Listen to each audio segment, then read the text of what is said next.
In Frame, a podcast brought to you by the founders of Matria Rentals. Join us as we explore discussions about the art, the craft, and the business of filmmaking with experienced and emerging filmmakers as they navigate the ever-changing landscape of the industry. I don't know if that's the right way to go about it. Nah, this is kind of crazy hearing myself like All this. right. We are here. It's about goddamn time because we've been talking about doing this podcast for a while. This is our first episode. I'm Daniel Lewis Hanab. Sitting to my right is Godfrey Cesar Sedano. And sitting in front of me is David Michael Alexander. We are co-founders of Matria Rentals. And this is our first episode of our podcast. And joining us on this table is our first guest and one of our dear friends, great cinematographer, Jon Charles. We're fucking happy to have you here. It's about time. We've been talking about this for a month. Do we do a round of applause when we can do whatever the hell we want. We can do whatever the hell we want. John, so before this just came through my mind before you arrived, but I was looking through every time you post something, I'm obviously, spreading the love. I'm looking at it. Appreciate and I feel like I get I'm seeing a lot of James Laxton like inspiration, like the Moonlight, Beale Street Could Talk cinematographer. Is he somebody that you specifically are drawn to in terms of his work? Yeah, I think what made me want to be a cinematographer was watching Moonlight, actually. That was the movie that was like, okay, I think I wanted to be a creative images because like, Moonlight is very simple, like how it was shot in terms of cinematography, but everything was like intentional. I think it's the close-ups that I see, like in his framework, that I'm starting to see in your work I feel too. Like let me also turn that off. I think the new wave, right? Recently, like the wave of like cinematography is going into like very much more close-ups and mediums. It's not really into like wides. That's why like when we were talking before about Playtime, I like enjoy a movie like that, and I would love to like shoot something like that because it's like not common anymore. Yeah. So yeah, like low key, I do get like a lot of influence in like mediums and close-ups and like stuff like that, or like portraits, and I came from a photography background, so yeah. Why do you guys think it is that, at least in this generation of filmmaking, do we get less of like those spectacle things, like the Jacques Tati stuff, or like we're always talking about Apocalypse Now, just like in terms of like the framework of things? It's not as grand anymore. Everything feels a lot more intimate. It's more about the lens and the camera. You got those, you get the quality. Yeah, it's like a very completely different style of filmmaking. It almost seems all the same, but at the same time it's very intimate. Well, I was gonna ask you though, when it comes to like close-ups and stuff, do you mean like the position of the camera to the subject or the lensing of the camera with the subject? I think I'm big on like bringing camera close to the subject. I think like going like 50, 85, like I rarely go to 50. I'm like a 10 mil, 18, 25, 35. Well, it's also because like a lot of the stuff like I'm shooting is like snipes, so it's like very much Instagram, and like Jordan too, like very much like Instagram, like social media based. So just to get as much out of the image as possible, I can't really go that tight, But to what you're saying about never having those big spectacles, I think is also one of the things about it is it's like budget, To go wider, you need to, you need the money to go wider, like. We have a menace arm we have a boom arm right now, That's possible for this setup. But then like in the Puma shoe you were talking about, I couldn't show too much because we can't go too wide because we have stands here. Like ideally we would do like a balloon light or wall spreaders, stuff like that. But we don't have the manpower and we don't have the money, Yeah. So then I think like for most filmmakers, especially at like the level I'm at, like we can't go wide. We can't go too wide, you know what I'm saying? Yeah. Unless you go strictly practicals, which I do love to do, Yeah, I was gonna say when we were doing our first like our DP series of our IG DP series showing the work, you sent some notes over about not like one that you don't go by filtrations, so I'm curious about that, and then also in terms of lighting, you are very. I worked on two things with you, and I noticed there was a light setup for some stuff, but it was very minimal. You're focused more on doing everything very practically. So tell me about in those two cases. Like, is it just in terms of budgetary means, or is there other means to it in terms of why you don't use filtration or why you stay very minimal with the lighting? Well, I don't do filtration because I believe a lot of things I want to do could be done in color.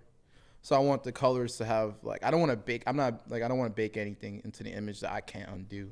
That's like a little bit of a fear of mine. I've recently been thinking about trying to go into filtration, but then another thing with filtration is like there's so many strength, like, and like sometimes you don't always get a prep day.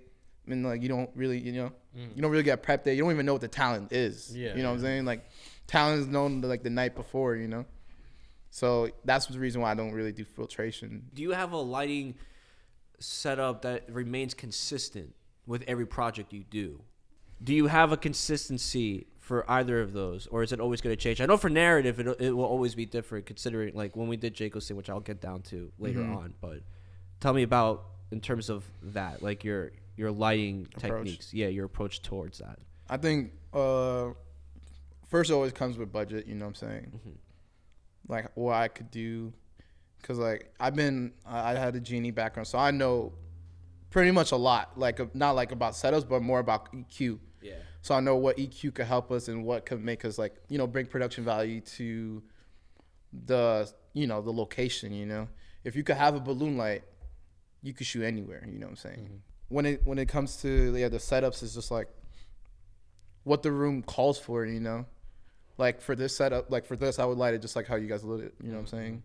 Like toppy light, maybe not tubes, but I like it's a podcast. We gotta do what we gotta do. I can't wait when you guys have the little. Maybe I might even get you guys that for Christmas. If maybe like the little neon sign. Yo, we got this recorded. We got this shit recorded. Actually, facts. Yeah, we'll be waiting. Let me look into it. Honestly, a neon sign. You guys help me. You guys help me out so much. I might even like give you guys a little nice gift to put somewhere. No, you help us out all the time. I mean, it's why we wanted you to come in as our first guest, is because I think in terms of business, we're always doing business, right, with you. But it's also like the camaraderie that we all share. I mean, even before we started this, we just started talking about. I mean, this is the first time we were talking about like cinema, just like just the basis of getting an idea of what you're into, which is always cool because it's like it fosters into something a lot more personable. And I think one of our goals as a company is to become a personable rental house. You guys are just off the ads that you guys be running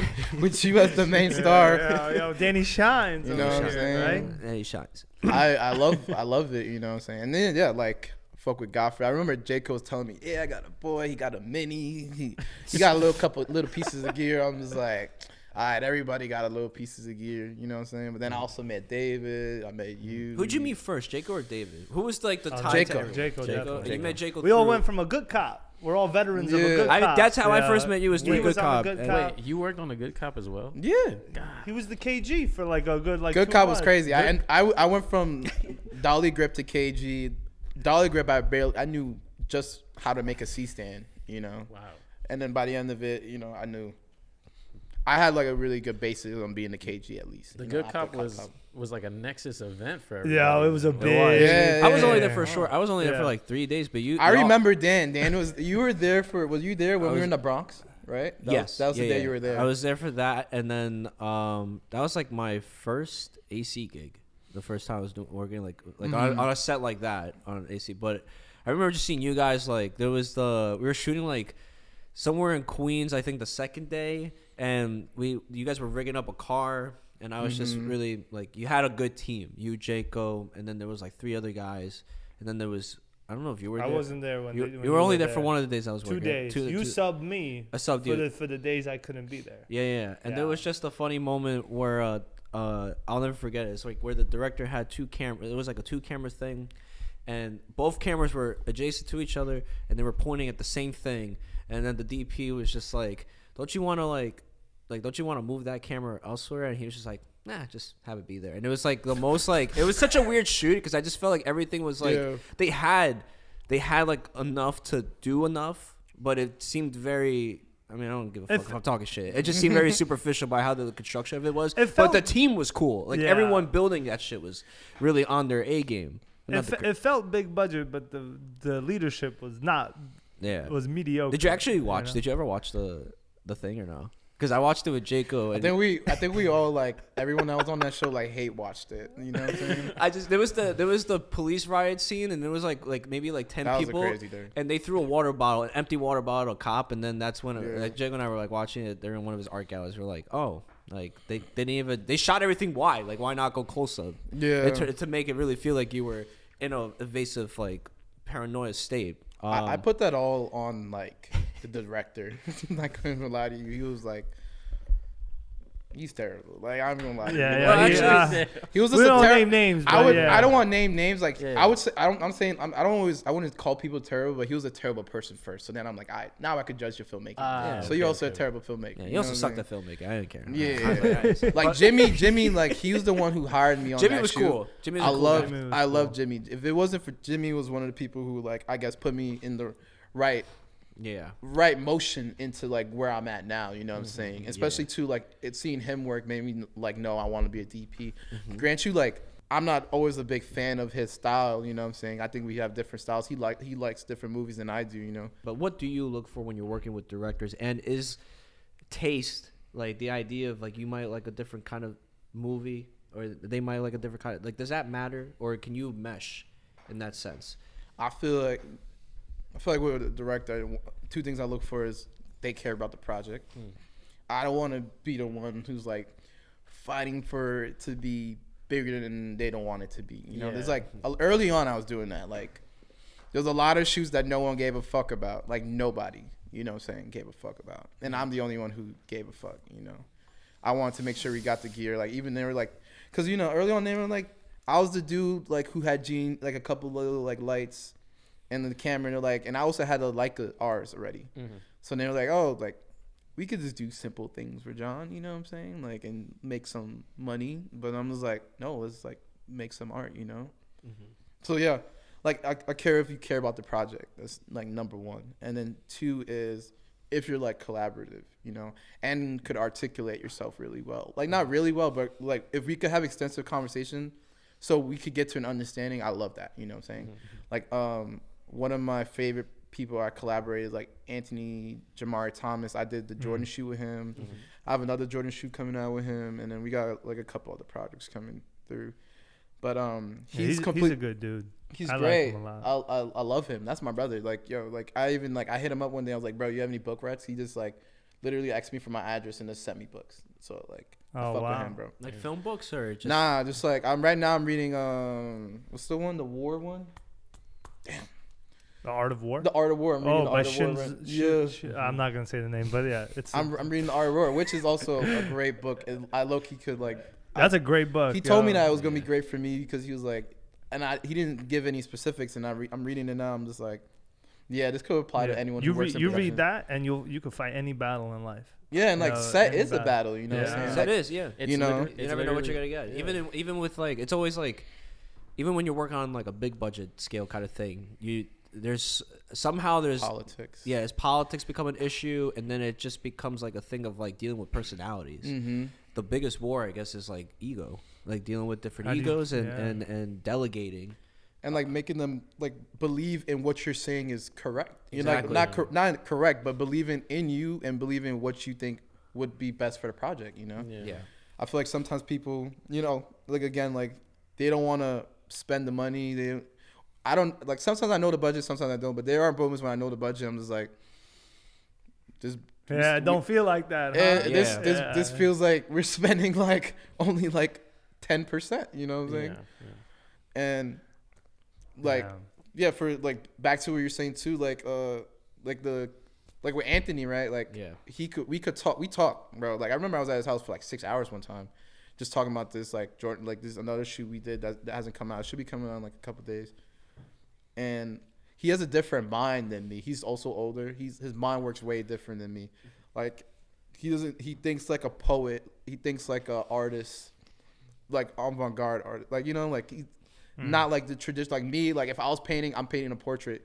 If he was painting, he's painting lines and like feelings, you know, he's painting feelings, you know? So sometimes it's hard for me to get in that grasp in the beginning. And like, he doesn't come from like he didn't work on set, you know, like as a PA or like grip or whatever. So there's like a language barrier too, like, you know. So he's not like, I guess. But he's my ideal collaborator. Yeah, I heard Quentin Tarantino say this in an interview once where he was talking about the first film he directed, and it was like, how do I navigate, and he talked to the filmmaker Terry Gilliam about like what during the Sundance pressing of like, how do I communicate? And he said you don't need this like, and I felt the same way too when I was starting. I was like, how do I communicate a vision? Like, do I need a magic book with a spell that like communicates like how do I set up the light? Like I always thought I had to know the all different parts of it. Yeah, you just need to know. You just have to have a vision. And you just need to communicate that. To piggyback off what you said, and then I'm gonna follow up with a question. Yeah, I saw a video of like Spielberg explaining a scene to an actor in Indiana Jones. It was explained to the little kid. It's like that scene when the whatever that fucking car, the Jeep. Yeah, when he jumps on it, right?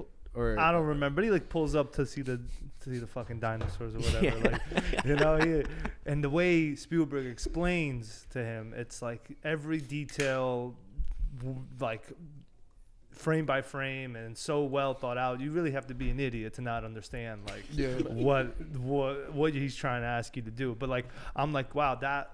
Like a director, in my opinion, a great director is able to explain exactly what's in their head to anybody trying to visualize what they're trying to see. Actors, crew, you know? Like that's the number one people you need to be able to talk to. Yeah, because there's so many ways to interpret something. Like your interpretation of dark or contrast is so different than the DPs and then the gaffers. So it's like communication is like number like one can have the mood. And then the technical part of this was beautiful because I could communicate to you that this is a harrowing moment. I see it like this is what I feel. Then you come into the table with, well, here's a palette. Here's like painting tools.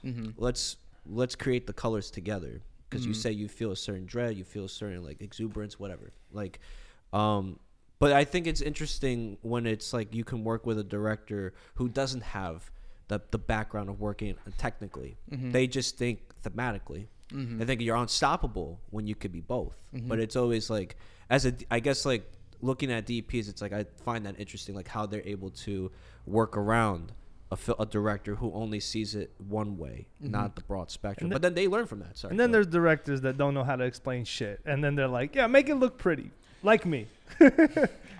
Sometimes it's like a blessing in disguise because then I could start like making my own like screen grabs or images in my own head that I always wanted to do.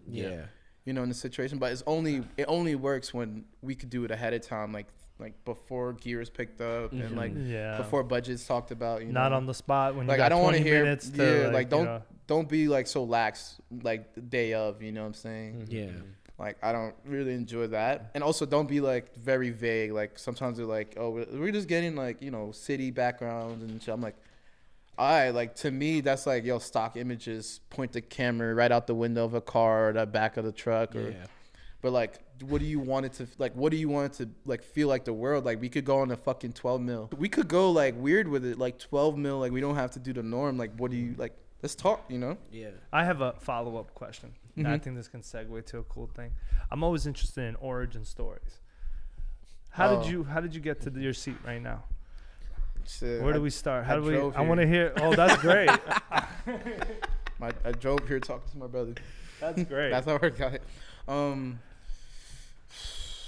I hated art growing up in school. Fucking hated art. Wow. Like, I love movies though. Always love movies. Like you from New York? Yeah, I'm from Brooklyn. I live between like Canarsie and Flatbush. Okay, where? Yeah, I love movies. I always loved TV. I was like obsessed with it. Really, my mom didn't want me to watch TV, so it made me like wasn't allowed to watch TV during school. So it made me even want to watch TV, like on the weekends and when she's not around, right?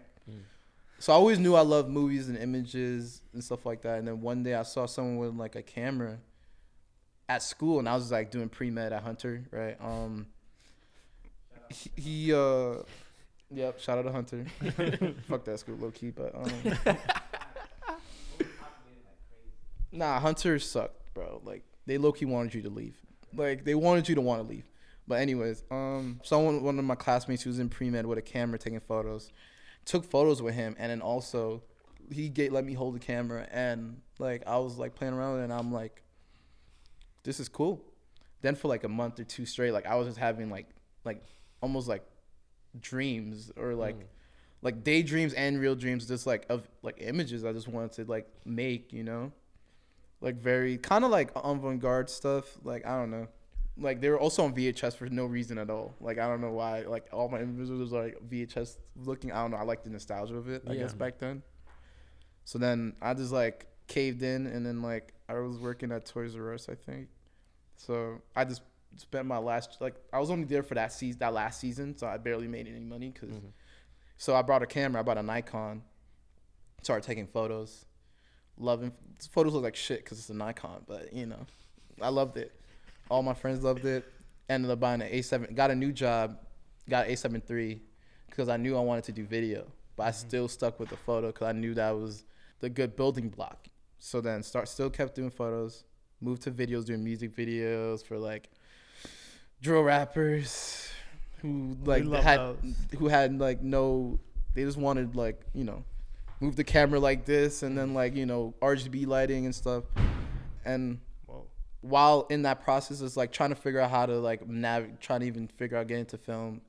Also, I was like doing a little bit terrible at school because like I just like lost like any passion for it. You know, like I wanted to be a doctor, but I knew like being a doctor is gonna suck. And I had cousins who told me that were in med school and they were telling me all the stories and like of like how doctors really didn't care about patients and like it's all about money and like like, you know, medical insurance, not medical insurance, but doctor insurance. And I was like, bro, that's not it. I brought a gimbal off somebody on Instagram, like A1 Visions, you know. I don't know if you guys know him, but he's like, at that time it was the pandemic too. So brought the gimbal, was trying to like, you know, up my looks on thing. I brought it from the Zion Crane 3S. Oh, wow. Yeah. And he was shooting that day, like honestly, like, he was like, yo, if you wanna stay and just watch that, you could do that, bro. Guess he saw like I was a young kid. I'm 21, 20. He was like, yo, you could stay and watch. And like I stayed and watched, but instead, and then like at one point I just started helping, you know. And then like I wanted them to fuck with me, low key. So I was just trying to help OD. And I started seeing they were fucking with that, you know what I'm saying? And I was actually being a major help because it was a small crew, whatever. Did that, all right, for a day. Came home, and I like instantly got addicted to it. You know, I just wanted to be on set, like, you know what I'm saying? I was like, this is one of these moments, you know, like I was like, this is where I want to be. So started bothering him on Instagram again, asking him to let me come back on set. He let me come back on set another time, and then another time after that, and another time, and then we just kept the ball rolling, you know what I'm saying?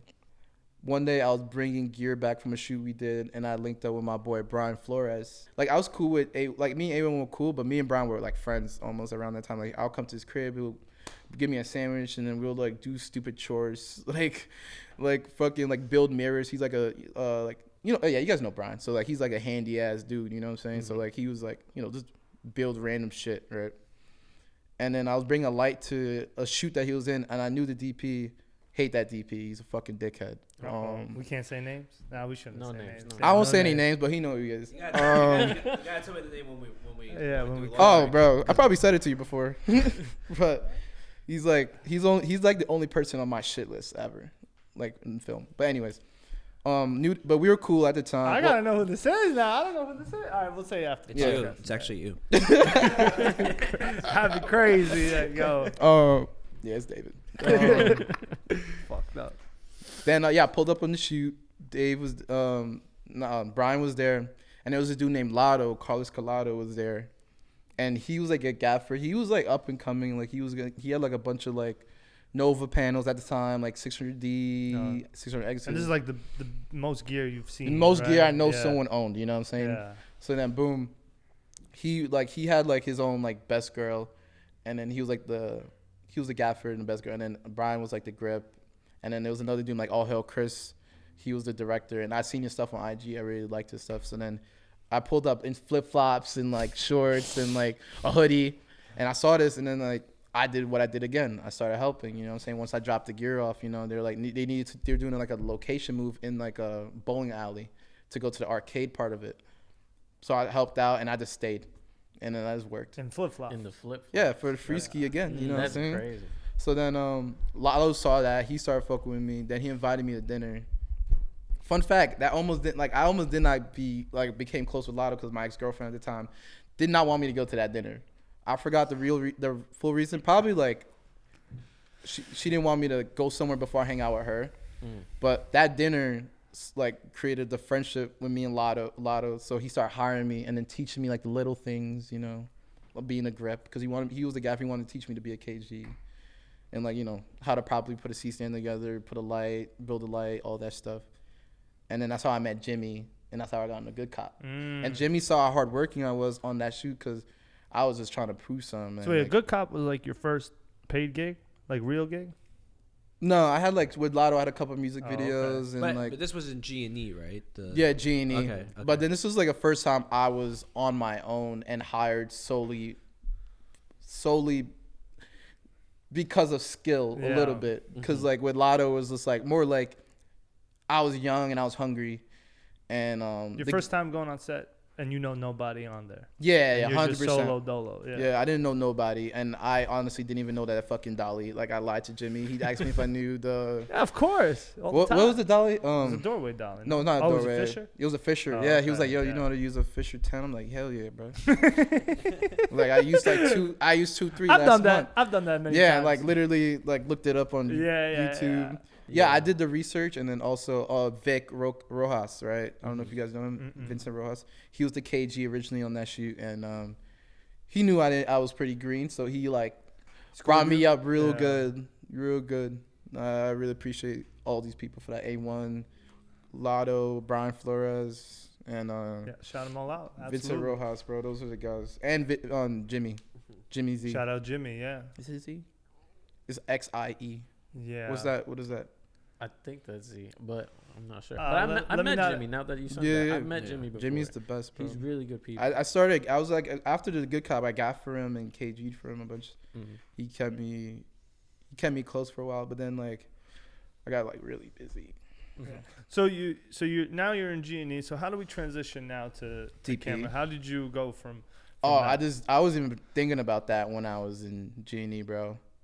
I feel like I just wanted to be the best at what I was at. You know what I'm saying? So when I was like just a grip, I want to, you know, get comfortable with the gear. When I became like people's best boys, I was like, nah, I need to like, you know more, know how to help more. Just like learn, you know. I was like that time was big on, I was big on learning. I didn't give a fuck about money.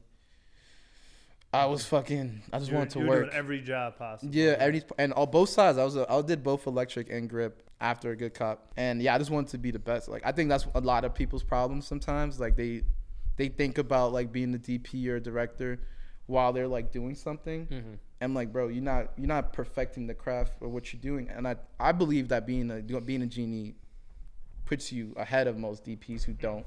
You know what I'm saying? You know, like I could do the lower budget stuff. I was able to do the lower budget stuff because I was just big on learning, bro. Like I just wanted to learn. So I didn't even think about DP. I knew I wanted to, like, that's the eventual goal, you know? It's like the idea of like having only a plan A, but you know you have a plan B low key. You know, that motivational thing. But like I was just not even thinking. I was just like, I'm at where I'm at right now. I'm just gonna be great at that. Were you getting paid already for jobs? Yeah, I was getting paid, and then they started getting really good because I started to get into only commercial niche of like doing G&E. So you started fucking with VS&Y. I started VS&Y. Other guys like John Tang like was a big like I just remember like he saw I was working hard, and I was like, bro, I just want to keep doing stuff. Like I was laying cable, I was doing like all this cool shit. He was like, you wanna be on the big boy shit? I got you. So then he started putting me on like big boy stuff. Shout out John Tang, because he's like you. His like leg is broken right now, I think. Oh, he broke his leg? Yeah. And also Elon Sherman too. He broke his leg. So shout out you guys. Oh shit, yo, God forbid. Oh, yeah. That's the thing about this life too. Like, yo, our bodies are so like you gotta keep yourself in shape. Your body's your tool. One of your tools in your bag, you know. What happens when your hands get cut off, right? Not for a fact. Fuck. That's why like they be telling me like not to do snowboarding, but I'm like, fuck it. Like I didn't know you snowboard. I've been learning recently. Oh yeah. How was it? It's fun. I wanted like a new skill outside of filmmaking, so that's why I'm reading books outside of filmmaking and doing snowboarding. Did Jaco tell you to start reading books? Because he's got this whole philosophy of that the youth doesn't know how to read. No, he's right though. He's right though. Jaco. The thing with Jaco. I'm sorry that we're pivoting, but like. Quick little segue with Jaco. Jaco thinks he's 40 years old and like. He does. Yeah. Like he thinks we're his kids, and I'm just like, bro, like no. He's like a grandfather. No, 100%. He's got some hot. You guys think I have hot takes? That dude's got some hot movie takes. I just remember that conversation we had over here about graffiti. That whole Oh conversation yeah, was crazy. graffiti, art form, style. I do agree with that. Oh, that's why he posted on the story. Like, I don't think graffiti is art style. Right? Yeah. But it was like about it was just like a really, what's it called? Specific, like, sort of thing. It was just like about the syntax. That's why I love Jaco, though. At least Jaco's one of those people I do love collaborating with, too, because he's more of a, like, if I could call him a specific type of director, he's definitely a director that's big on actors and, like, performance and, like, lines, because he's also a writer, you know what I'm saying? Yeah. That's his main, like, he let me almost, like, paint more so of the image, like, oh, let's put this way. Like, he would have a suggestion. I'll be like, yo, it's probably better this way. I'm like, oh, maybe we could have it this way, you know? But he's more of, like, heavily on just, like, he wants the atmosphere. He wants the ambiance. He wants the atmosphere to be right. Yeah. You know, and then he wants it, and he's also cares a lot about, like, talent and just, like, understanding, like, making sure they know how to feel, or let them, or, like, see how they're feeling and be like, let's piggyback on that with this person because it's a conversation, you know? Yeah. To making like, he's a big actor-based director. But what were we talking about? Oh, we were talking about the Genesis. The Genesis. Going into shooting from G&E. Oh, well, then from there, you started doing bigger jobs, more money. learning more. VSNY was a big, like, component. Vinny and John Bush started hiring me. Those Shout guys, out VSNY. Shout out those guys, you know what I'm saying? They started hiring me, and I was able to, like, you know, learn a lot on the bigger scale. And, like, I feel like learning on the bigger scale was able to help me small everything down, you know, like, bring everything down to, like, we don't have a freaking M90, but if we have this 1200D right out the window, it could give something close, and, like, I could, like, get, like, I get the leveling right to almost be as similar to when we had the M90, you know, at night, you know. But see, I started working those jobs, and then me and Alex Chan was a duo too back in the day, like, on, like, a Genie, like, he's my brother, you know what I'm saying? He's the third Charles brother, you know what I'm saying? So we were working together a lot, and we were talking about buying a Mini because he was still shooting and doing Genie, but I was just like, Genie, just wanted to learn. And then we were talking about owning a camera together. And then I was like, cool, let's do that. And then I remember one day Luis Romero sent me a Facebook marketplace. What's it called? Ad? Not ad, a post, and it was like Alexa Mini from Boca Rentals in LA, like 5,000 hours or something like that, like, pretty good, you know. And at that time, all minis were getting sold because of 35, because like, the minis were selling for 30, he was selling for 23 or like 24. Wow. So then I was like, perfect. It's a good price. Yeah. So I was like, boom. And that time, that whole summer, I was just working. I didn't ask him. He didn't see me that whole summer. He barely saw me. No. I was like working, like, a lot, and, you know, cashing in, and then at one point, and I'm also, like, notorious for, like, late invoices, so a lot of money hit my account one time, and then I had, like, you know, brought the camera. I was like, I'm just buying it, you know what I'm saying? Brought the camera. You bought it for like 23,000? 23, and then obviously I got to get 8KS and all that other shit. So would you spend like 30? 28 maybe. 28. Got a nice TV Logic monitor and like, you know, all the other good stuff. It came no with batteries. Fuck batteries. Bro, if the production can't afford batteries, we should be shooting. You know how much money we've made from your battery rentals? You're welcome. Thank you very much. Yo. Crazy. Yeah. And then I brought the camera. Was still not shooting, you know, for 2-3 months. And then Snipes hit me up. No, Leo was gonna do the shoot for Snipes. And Leo didn't want to do it because he wanted to watch the Apple keynote. And I was like, he loves Apple. And he was like, yo, it's for Josh. There's nothing crazy. I already know the Snipe. I've been gaffing for Snipes at that time for maybe like a year or two. So I already knew the vibes of how they like everything to look. Like, do you want to do it? Do you have the same lenses, camera? No, I had the Mini. He had the Komodo. He didn't have the Mini yet. But you have the camera. You want to do it? I was like, hell yeah. And thank God too, like, at the time, it was Tashi and Kizza producing, and they knew me. So they knew I had some lights and I could help them out. And they also knew, like, I had the capabilities to DP. So they were, like, also advocating for me to DP. So then I was able to DP. That was the first, like, job. That was the first job. The Snipes job? Yeah. Which one was this? Davies. Oh, like a while back. Yeah. Oh, yeah, I remember that. That was your first DP job? Was that the shit Jaco was on it?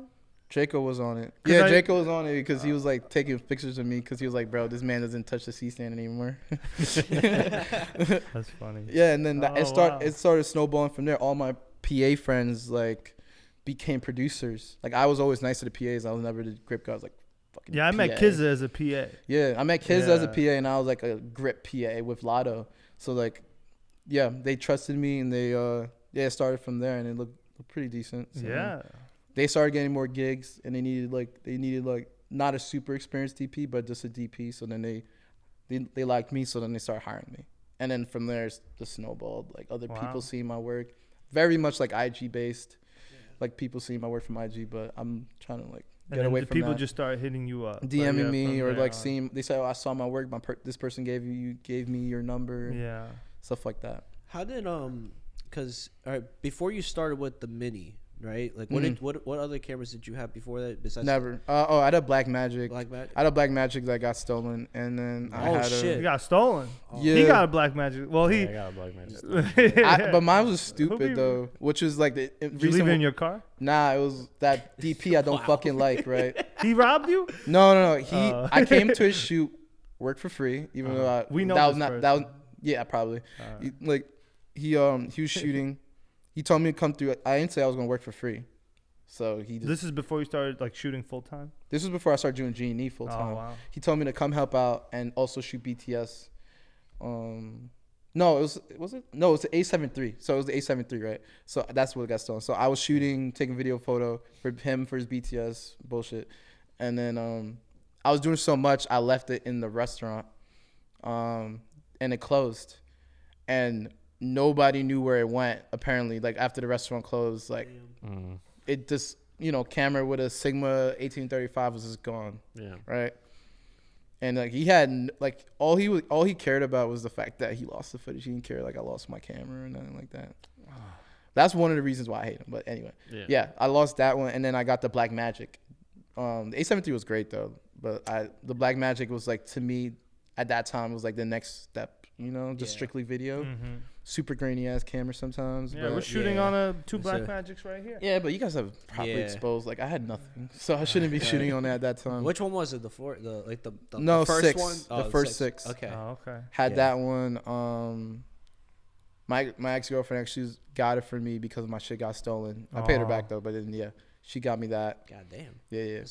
Yo, you got a great rapport with girlfriends. Like, yo, they're giving you gifts and shit. Like, yo. Nah, I was actually. I don't know. I'm not we're not gonna get. It's not that kind of podcast. I don't know who's gonna see this. The thing about the Blackmagics is cool is that because like Savi and I too, we started with Blackmagics. That was like it was like DSLRs. What lenses? Nikors. We just had the Nikor lenses. The Nikors that I had, I just stayed with them for like, I think like 8 years. I like never really, because I wasn't like I want to be a DP or anything. I just had the kit and I was like I want to just shoot stuff. Because you want to be a director, but no one's gonna let you just direct a exactly 10K budget. You gotta show them the shitty ones you do first. Exactly, right? Yeah. And Savi was more on the progressive, like okay, I want to advance on lenses and whatnot. But like even with Goffer too, like you had the Blackmagic, and I think it was like that kind of camera where I'm not crazy about the body's interesting because I always wanted like not the monitor to be like intact like the way it is. Like it's like a square and you're just looking at it.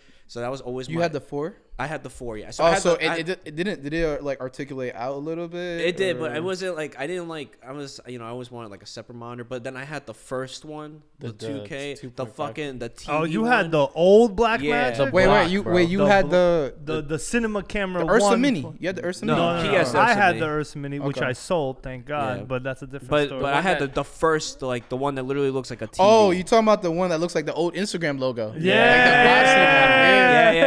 And I loved it, and at the same time, it's actually a good camera. It is, but it sucks for hand. Like there was the thing too. I was like shooting things handheld with it or with a shoulder rig, and it was just so heavy. Bro, once you hold the Mini, nothing is heavy. Bro. He bought the Mini back in what, 2018? 2018. I financed that. Yeah, but that was the best investment you've ever made. It was a scary ass play. I bet it was a scary ass. But it's like that camera I always appreciated because it was like I felt like that was like the best like. you come from DSLR and then you transition to that, and that's like the early stage of like getting into cinema cameras. Yeah, that's the best entry level camera other than the Komodo once that came out before the Komodo. Yeah, I bought the Ursa like 3 months before the Komodo came out. You were sick, huh? I was so like upset. I didn't even know Red was coming out. To be honest, I really like Blackmagic over Red. Like in my personal opinion, except the Komodo. The Komodo was really good. Wait, explain. I'm curious. I just think. Well, my introduction was Savi because he had the original pocket, the small pocket. Oh, that's right, the pocket. Like the slim one, not like as big as this guy. It looks like a credit card. Yeah.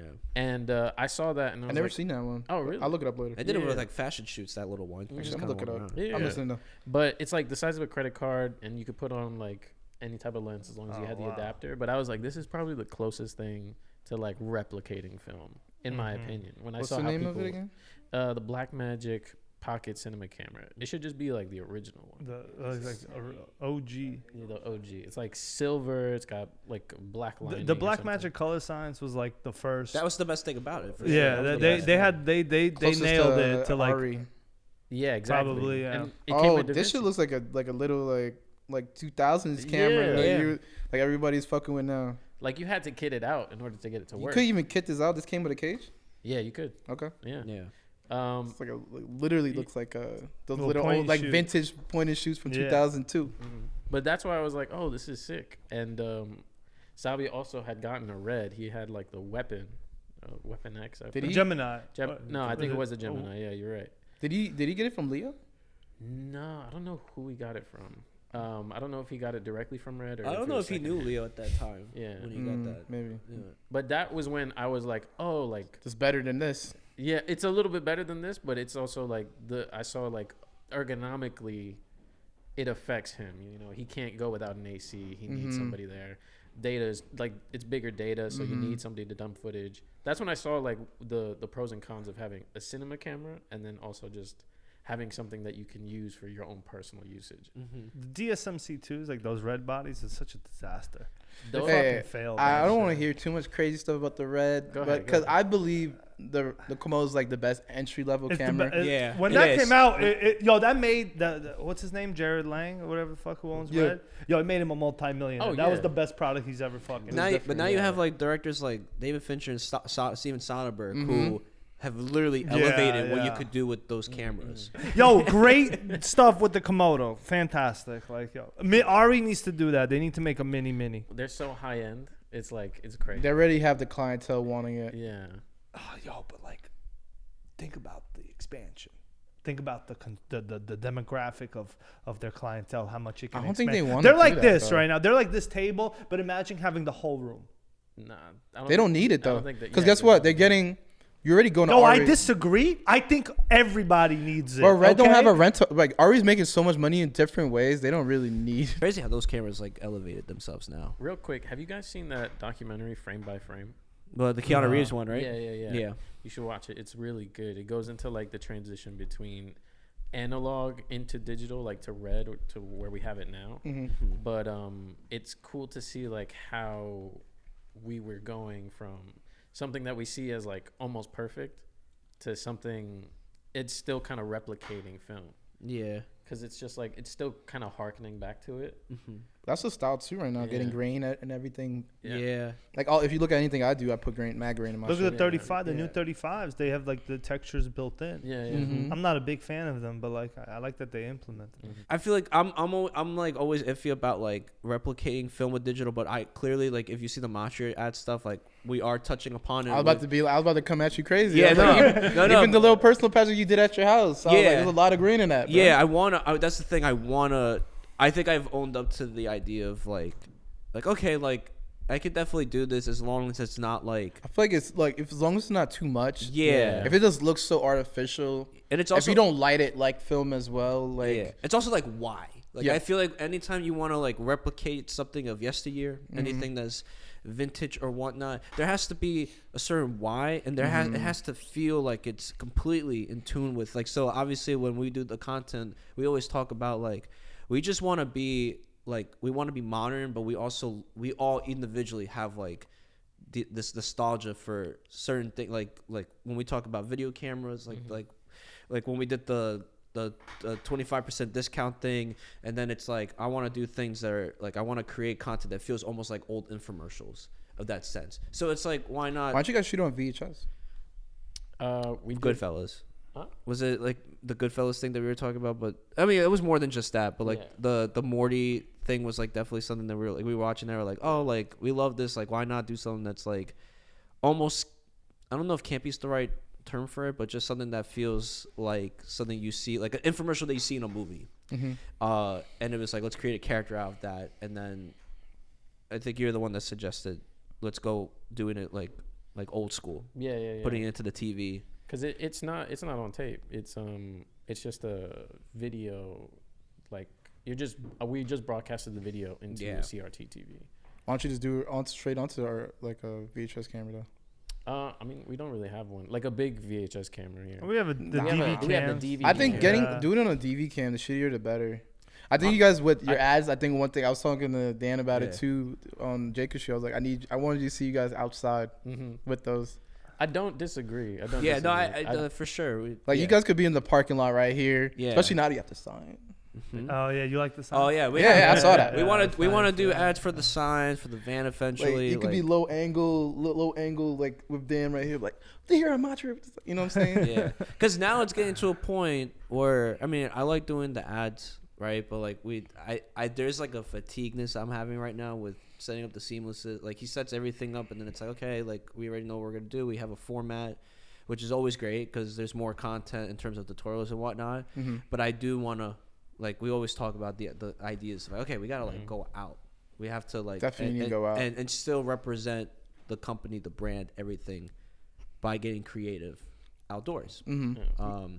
Yeah, but I guess like just to piggyback real quick in terms of the analog stuff with replicating a film, it's interesting now to see that sometimes I can't even tell the fucking difference. Like I hate admitting that, but there was a time where we could, and now it's like there's just because the 35 is so clean. Yeah. You shoot 35, you don't really like how people shoot 35. Like Ektachrome is like a really clean film stock, like daylight wise. Yeah, you know.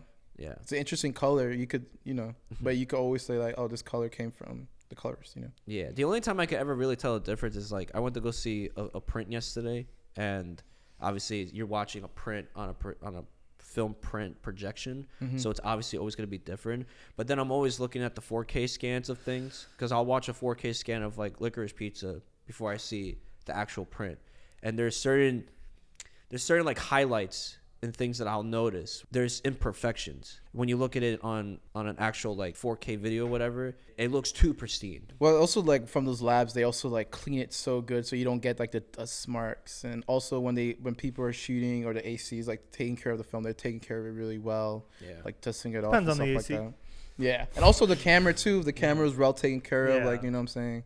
Yeah. Well, I think to say about why we get attracted to like film is because we're already going too clean. You know what I'm saying? Yeah. Clean, like we're shooting digital now, so all our images kind of always look it was getting really clinical, like by like everybody was shooting anamorphic in like 2010, 2012. So it's just like everyone kind of get tired of that look, and like everything's getting like going back retro. Like our clothes are all like I've noticed like we're kind of like moving forward haircuts, and backwards. Haircuts are also getting popular from the 90s. You know what I'm saying? Like motherfuckers weren't getting like 2000s more so like motherfuckers weren't getting braids out, and like now braids are super popular, like cornrows. Cornrows like they were kind of corny in like I guess 2015, 2012, 13. Now they're like, I want cornrows. I want a girl cornrows. I've been thinking about it. You know what I'm saying? Even in music videos too, I always see like we don't have normal cars, modern cars. We have Chevrolet Impalas. We have people want to bring the old school back. Everyone wants to bring old school back, and you're always like, well, why? But it's like because it looks cool. Because it's cool, and also we all of us are of age to like remember those times, or at least appreciate to even look back when we were younger.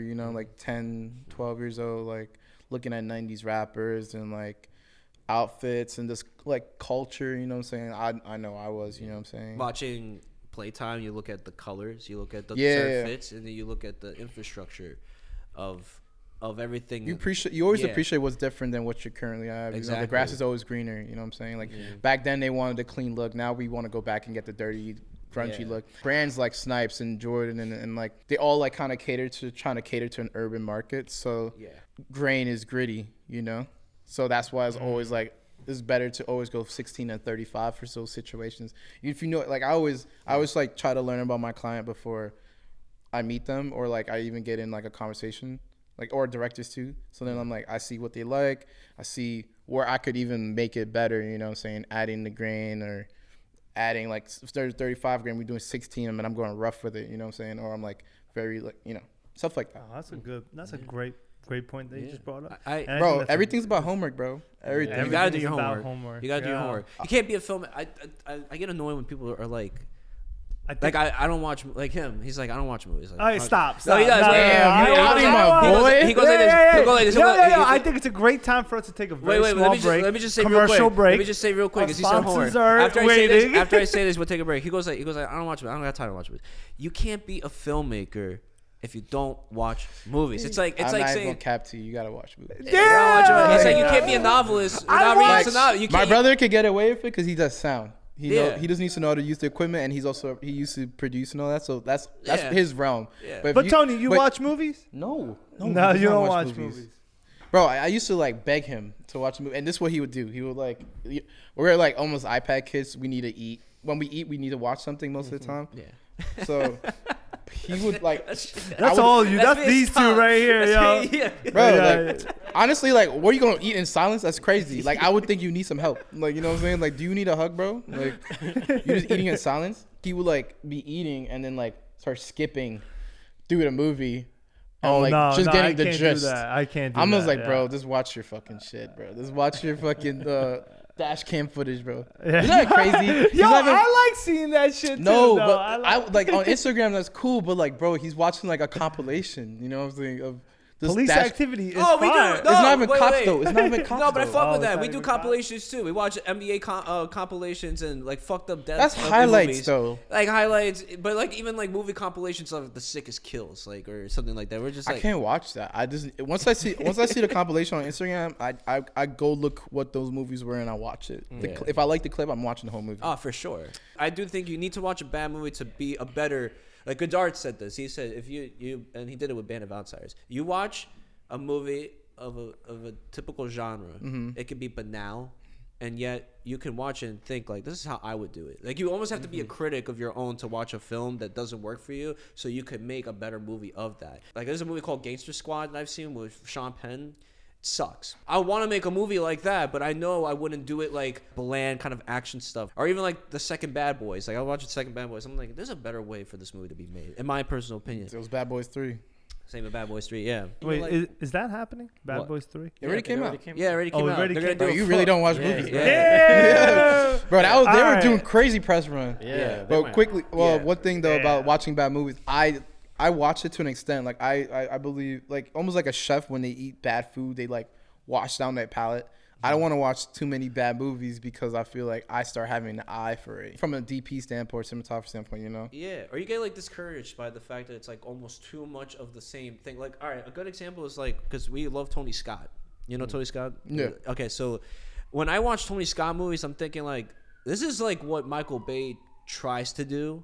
But Michael Bay does it in a way that I feel is just so like meaningless. Like it's just like, let's just throw a bunch of shit in there. Tony Scott has an artistry to making a good action film. It wouldn't be a Tony Scott film if he didn't apply a certain grittiness, a dirtiness to the frame. We watch Man on Fire. We love Man on Fire. It's like Man on Fire is a very typical story. I've seen Man on Fire. Yeah, come on, yo. I've seen. It's movies. a very. I have a backup to what you said about me, but it's a very. It's a. We'll talk. It's a very straightforward story, but he applies it with an artistry that is just so. Then you start to care, and you start to get engaged. Wait, you didn't like Ambulance? No. I haven't seen it. It looked good. Nah, I don't like it. I like how I appreciate from I guess the cinematography standpoint of like he introducing Komodos and like FPV drones and stuff like that. Yo, Ambulance. I fuck with looks it. fire. I like Jake Gyllenhaal. Oh, I'll say this though. There are some bad movies that do something different, or they try to do something. I appreciate the attempt. I always appreciate them. Like I always appreciate the movie. If it's like looks bad, I can't watch it. Bro. Like if story is bad, I could appreciate their attempt you know, and also if it looks good. If the movie looks bad, I can't watch it. It's like almost like watching a movie with bad sound. Like if it looks bad, I can't. Oh God, yeah. You know, What's the last film you saw that you were like, this it looks bad. Yeah. I'll say I was watching the show, Mr. Robot. Rami Malek. The first season, it looked really bad. Yeah. And I had to stop. Show's right overrated. there. Overrated show. No, it has great frames though. Every time I Yeah. go on Shot Deck and everything, like I always see like frames and I'm like, I want to do that. Can I ask you a question? Did you discover that show from IG because they keep fucking promoting that scene where he's like, fucking hate society. No. Society is this, society is that. I saw it from Shot Deck. Every time I see that monologue and then I just see people commenting on it like, society is this. I'm like, man, it's so fucking bleak, man. I hate that shit. I just want to flex for a second. I was one of the first people ever to sign up for Shot Deck, and Lauren Scher sent me an email personally. Did you tell Lauren Shook that you don't watch movies? This episode of In Frame is brought to you by Matria Rentals. Based in Ridgewood, New York, we are a Latino-owned rental house with extensive industry experience dedicated to being NYC's most reliable partner for filmmakers. We provide cameras such as the Alexa Mini LF, the Alexa 35. We also provide cinema lenses such as the Canon rangefinders and the Signature Primes. We provide lighting equipment and anything grip. So come on down to 1831 Star Street, meet our team, get acquainted, make inquiries, rent from Matria Rentals. You may also submit inquiries via email. Just reach us at info@matriarentals.com or visit our website to get a full scope view of our inventory and additional information at www.matriarentals.com. And also look out for new promos and fun marketing ads on our Instagram at Matria Rentals. Matria, the motherland. All right, we're back. John, I'm gonna get right into this next question. Talk your shit. I'm gonna get right into. I'm gonna get to. I had to spice it up a little bit. I know. Actually, not gonna even lie to you, Danny. When I first met you, I would expect this type of personality from you. You gave very much like very quiet, like I love movies. You know what I'm saying? Like, you got some fucking sass, bro. I fucking love it. Oh, you just see him when he's tight, yo. You just see me and him argue. Like, bro, I saw when he went to Colombia, bro. I was one of his close friends. I saw you saw you dancing in the mirror with the underwear, bro. With the underwear, bro. Twice. Like, it was like back-to-back videos. I was having fun. I was having a great day, and then the day after, I tore my sprained my lumbar. Bro, that's how you know you had a good like, you know, vacation. You came back with a cane on. You know? Most certainly. You started working in low budget run and gun type shoots, but then you started to transition into bigger budgets. Can you tell us, through your point of view, what is that transition like when you're jumping? And are you always now working on bigger budgets, or it's kind of like a range of things? It's all mixed. Definitely mixed. It's also like depending on like what I take, you know. Yeah. But yeah, early on I was doing a lot of run and gun. Now I'm like a little bit more setup time. The transition was for me a little fast, but also I kind of needed it because I'm like I come, you know, from like working in G&E, so like I'm used to like setups and like doing that running gun is just not really my like favorite thing to do. You know what I'm saying? I could appreciate it, but it's like, you know, I don't feel like you can make the best product out of anything. Yeah. I had to like get more confident in myself, confident like telling the producer like, no, I need this, versus like in the beginning, because you want to build that connection. It's like, oh, okay, I won't spend that money, but like, no, I need that money, and I need your money. You know what I'm saying? I was like being like stern, but also having some humanity, which is also like having humanity with your team. Because then, and then I was being really nice, but then I was like, maybe I should start like toughening up. I wasn't getting the response I want from both sides, you know. It needs to like be a nice blend, you know what I'm saying? Also very individualized in like how you communicate with your team, you know. Yeah. You can't just like, you know, try to be like a dictator or anything. It's also harder because like people know my age. When they're like, you know, it's a bigger budget, they're like almost like trying to like help me too much. Yeah. Like, or like be like assisting, but then it's just like I don't need that. Yeah. You're just like fucking up with really what I need to do. Mm-hmm.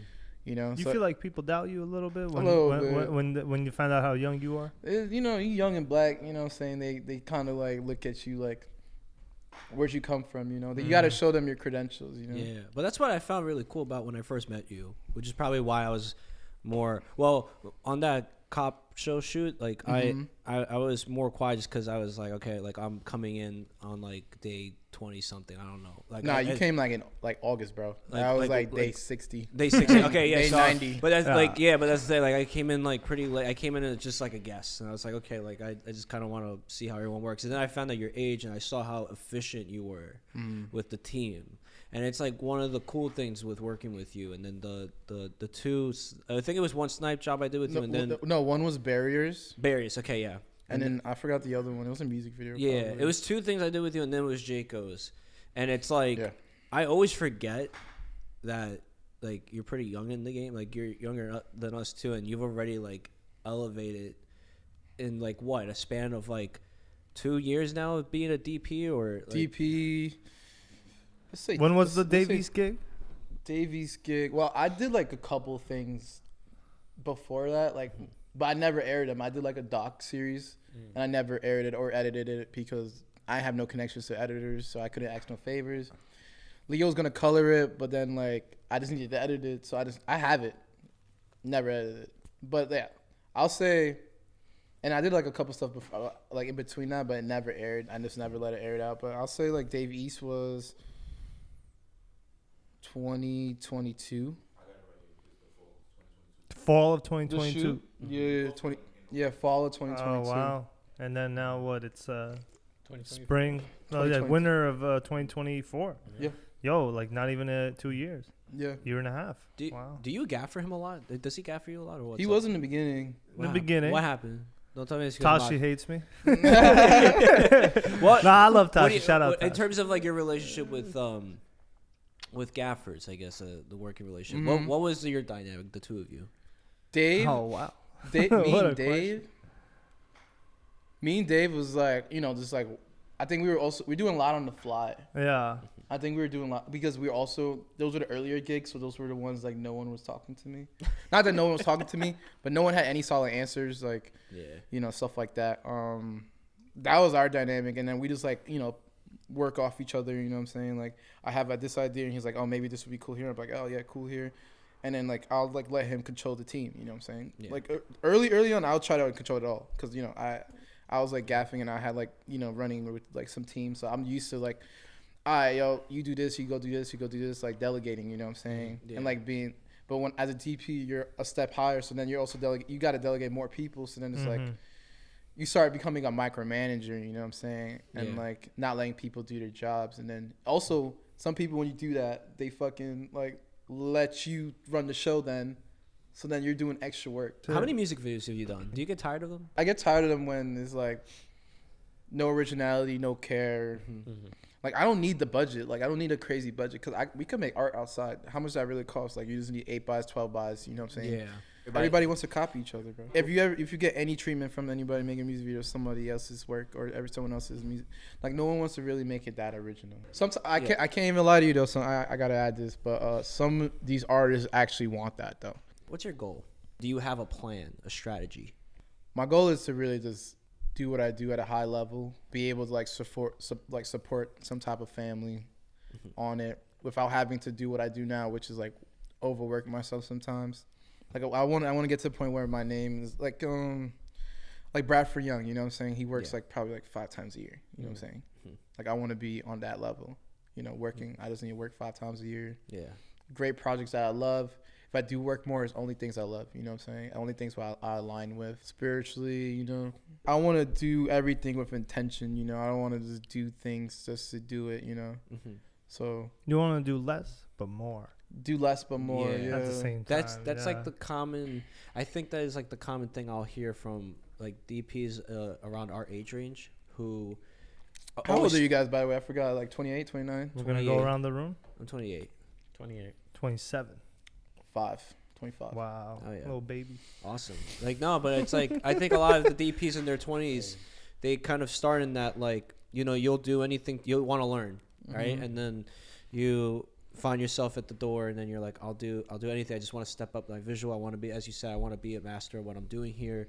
And then you start to have those experiences of working with like maybe some sketchy shoots and then working on like low budget but people that are really efficient, and then you work on big stuff, and then you get all these different things, different experiences, and then ultimately I'll always hear like a DP friend say to me like, I'm overworking myself. I'm juggling a bunch of different projects. I just want to.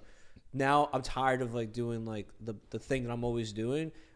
I've elevated. I've learned from all these things. I want to tackle projects that I'm passionate about. I have ideas. Blah blah blah. Mm-hmm. Do you see yourself being a director at some point? Like, do you ever have that idea of like I want to direct? Probably one day. Not now. Like I feel like now I want to focus on like being just like when I was like doing Genie, be the best at what I do right now is being like the best DP, best collaborator with directors. You know what I'm saying? But yeah, like I would like one of my biggest inspirations is like Bradford Young. He's a partner for Tribe 7, right? Yeah. That's like his shit. That's why I try to use them. They suck though, but You don't like Tribe 7? Nah, they look beautiful, but like bro, like there's you need a second AC. You might even need like a second like LPL mount. You know what I'm saying? Is it because of the tuning? Or is it No, it's I don't know. It's like you can't like it's like every time it's like a hard time putting the lens on camera. So almost as if you need to use another lens, you need to have the second AC prepared, like prepare an LPL already on there just to be like efficient. Like there's been times where like it took literally like 3 minutes to put this one lens on. Damn. Yeah, it's so hard. It's a Gen 1, I believe. It's like their first iteration. Yeah, that's the number I'm one hoping thing. that they would improve on It's a them. beautiful lens. They're also though. way too expensive for no reason. Yeah, well, they're expensive to. You know, it's funny. They're like cheaper than signatures, but then they're the same price to rent as signatures. Yeah, wow. That's like the only. That's one We of the have only signatures now, by the way. Oh, I saw. Yeah. And Tukinas. Yes. Yeah. Can you tell me what it means to you being a person of color in a predominantly white industry? One of the reasons that I was hesitant to even like want to be in the film industry because I never saw anybody like me. You know what I'm saying? Like who directed Moonlight? Barry Jenkins. Barry Jenkins. Yeah. He looks like me, but he doesn't sound like me. He doesn't dress like me. You know what I'm saying? Yeah. But then like what's his name? John Singleton? No, John Singleton's one, Yeah. but I was the one that made me say I'll try. The Huey brothers? It was the Charles Burnett? He's just You just name him black directors. I got actually after this I want to give you I'm gonna make a list for you of the silent Ryan Coogler. Ryan Coogler, okay, yeah. So it was a Ryan Coogler. He did like Black Panther. Black Black Panther. So you don't even watch Devastation. movies. You should have known already. You did Creed. Come on. He's trying to get the attention off himself. Dave. That's why. Crazy. Yeah, I'm just hearing him speak like he sounded like me. You know what I'm saying? He dressed like me. Like he literally sounded like one of my cousins. You know. I think being a person of color, like being black specifically. You know what I'm saying? I'll say that. I'd rather say it like being black specifically being a black DP. I want to be seen as a black DP. Like some people like, oh, just call me a DP. Now I want to be called a black DP because I want people to know that it's possible. Before saw Brian Kluger speak, and he's a director obviously, but I didn't know people like me even existed in space, you know. You see like more of the Barry Jenkins, you know what I'm saying? Like, but look, you know, Bradford Young, you know. Was he ASC? I didn't know about Bradford Young, but yeah, Bradford Young. No, I didn't know about Bradford Young at the time, but yeah, Bradford Young's another example. Yeah. Like he sounds like someone I could have met in my life, you know what I'm saying? And that's like important. So that's why I even dress how I dress on set. You don't see me in no fucking Chelsea boots and like, you know, like You're the most New York like looking DP, I want people to know like, yo, like I want to dress where I come from, you know. Right now we're living in a time where it's like we get a lot more, which is a great thing, but it's like we're getting like a lot of Asian cinema implored into American society, a lot American of TV, culture. a lot of movies. Yeah, and I always feel like whenever the Latin community gets their movie, it's such a caricature. Like of In the Heights or something. Yeah, or Blue Beetle. I heard that looked bad. Yeah, it was terrible. That's the reason why I didn't watch it. You know what's crazy? It didn't look good. The talented, very mindful, very sophisticated man to my right told me, "You'd be surprised how good this movie is." And I saw it, and I was like, "Yo, what's my boy saying?" Bro, Godfrey's a really nice guy. I would always put that for Godfrey. He's a really I feel like you just think positively about things. That's why I do enjoy having you on set, like as one of my ACs, you know. You just there'll be a fire, and he'll be calm. He's like a mad, calm, positive, like no worry. You know what I'm saying? So Yeah. when Godfrey said, "Oh, you'd be surprised," I'm like, it probably did. I was but then, surprised. Like, I was Godfrey wanted surprised. to look at it in a nice lens. Yeah. You know what I'm saying? I definitely was surprised. I was like, Godfrey, what? No. Damn, you're a filmmaker. Like you shouldn't even be fucking with this. It's not even so much that. It's just like I don't have a problem. What with do you movies like that. about it? Like the Well, one, it's like not to get like too lost into that, but like I just think like, well, one thing I always hate about movies like this is like, if you're gonna have a Latino family, just let them fucking speak Spanish. Like, I really hate that they'll say like the most typical like verbiage in Spanish, and then they just start talking English in very intimate moments. like It's like Spanglish. yeah, and it's like there's that, and then there's just like the movie's just like shot terribly. It looks awful. Yeah, it The didn't look story, well lit. I don't know how many fucking superhero movies I gotta watch where the character, like the origin story, where they finally put the suit on, and then shit go, they like flying around the room, and then they end up on the top of like out of Earth, and then they fall back down, and then they're about to land, and you just know that they're gonna stop like right there. And then it's like shit like that becomes Uncreative, redundant. right? Yeah, and then Yeah. it's just like I don't. Do you? Sometimes I feel like it might be the studio might want this. Yeah, I think it's definitely the studio. I think this is also my qualm with the Black Panther movies. Before I'm gonna get attacked, but like I feel like, at least for me, He said it, it's not.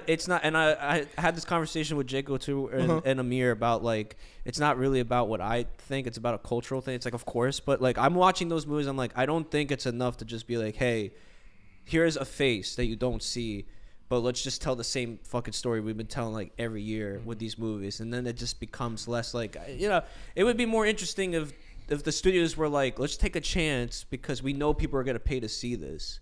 It's almost like you have Take a chance on what? just take a chance in letting the filmmakers like go and navigate like a certain type of idea and not having to follow a traditional format. That's why like a movie like the Lego movie is like so cool, because like or those guys, the Across the Spider-Verse movie is a better example, because it's centered on an Afro-Dominican kid in New York. It doesn't have to be so on the nose about it. It just shows us, and it just gives us a story that is so like it's tackling on different things, and it's not really catering to certain cliches. It's just like, let's go all out.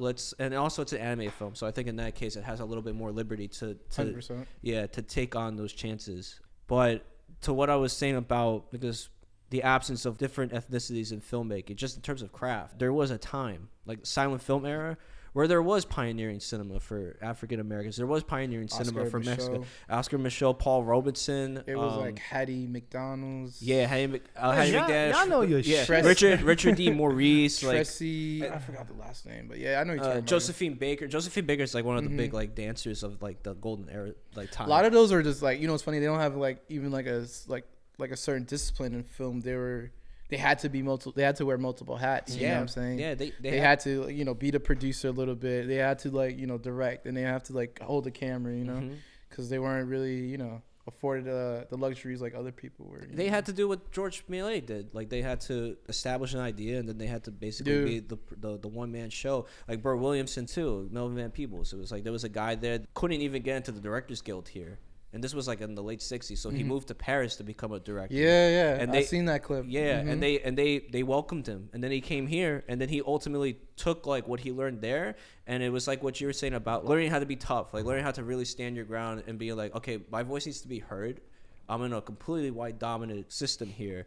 Let me make them think I'm going to make a movie that is to their liking, so they can get with the status quo and completely flip the switch. And I think that's like what a lot of like one of like the most of the successful black filmmakers end up doing. I mean, that's why Spike Lee is able to get like Spike Lee was a hustler. the fact that he got Michael Jordan, Oprah Winfrey to believe in Malcolm X, the project. Not even that. I'm also thinking about like She Gotta Have It and Yeah. like Do the Right. I think She Gotta Have It. He like hustled like $80K. Yeah. Right? Yeah. That was the story.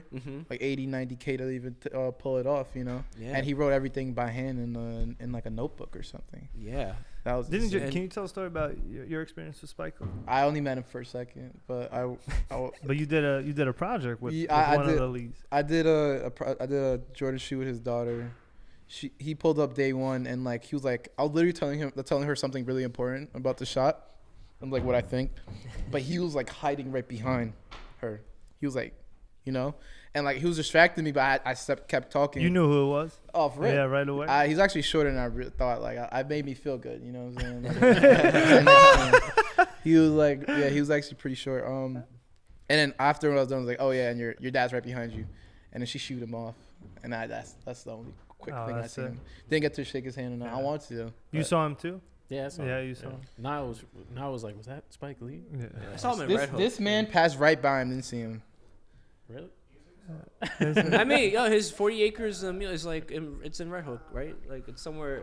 It's No, it's in Fort Greene. oh, Fort Greene. Okay, never Yeah. mind. He lived in Red Hook or something like that. Yeah, because I saw him on Red Hook, but he's. I mean, that's the thing. Like him and like Scorsese, they kind of like they live in New York. They're New York filmmakers.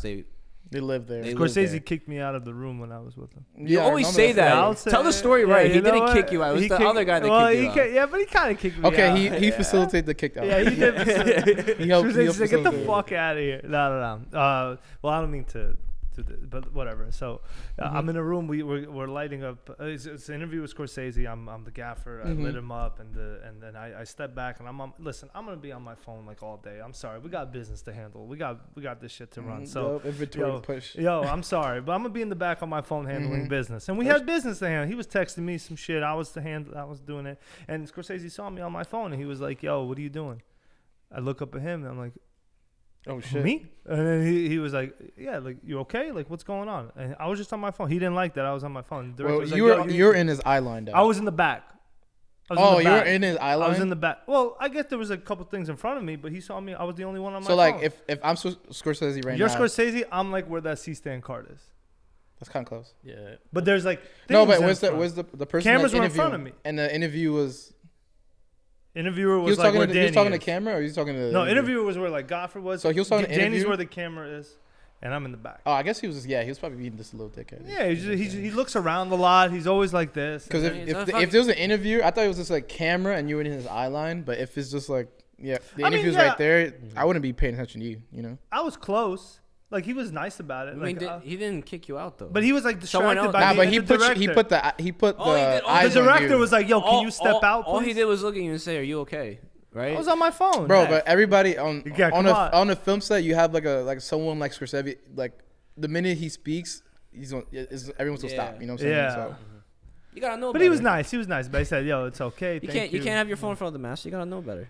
I don't give a fuck. I got Yeah. business to See, run. that's what I'm Fuck talking that about. That's shit. what I'm He's talking gonna about. die. That's Like, what yo, I'm it's talking okay. about. That's what I'm talking I don't about. give a fuck. That's what I'm talking about. I'm never gonna work with Scorsese's never gonna put me on a That's what I'm fucking talking- Killers of the Flower You Moon. gotta have- I'm waiting for the next Scorsese. Have some respect. I'm waiting for the next Bradford Young. Have some I'm respect. waiting for the next Scorsese. Have all right, some- like have- yo, I don't care.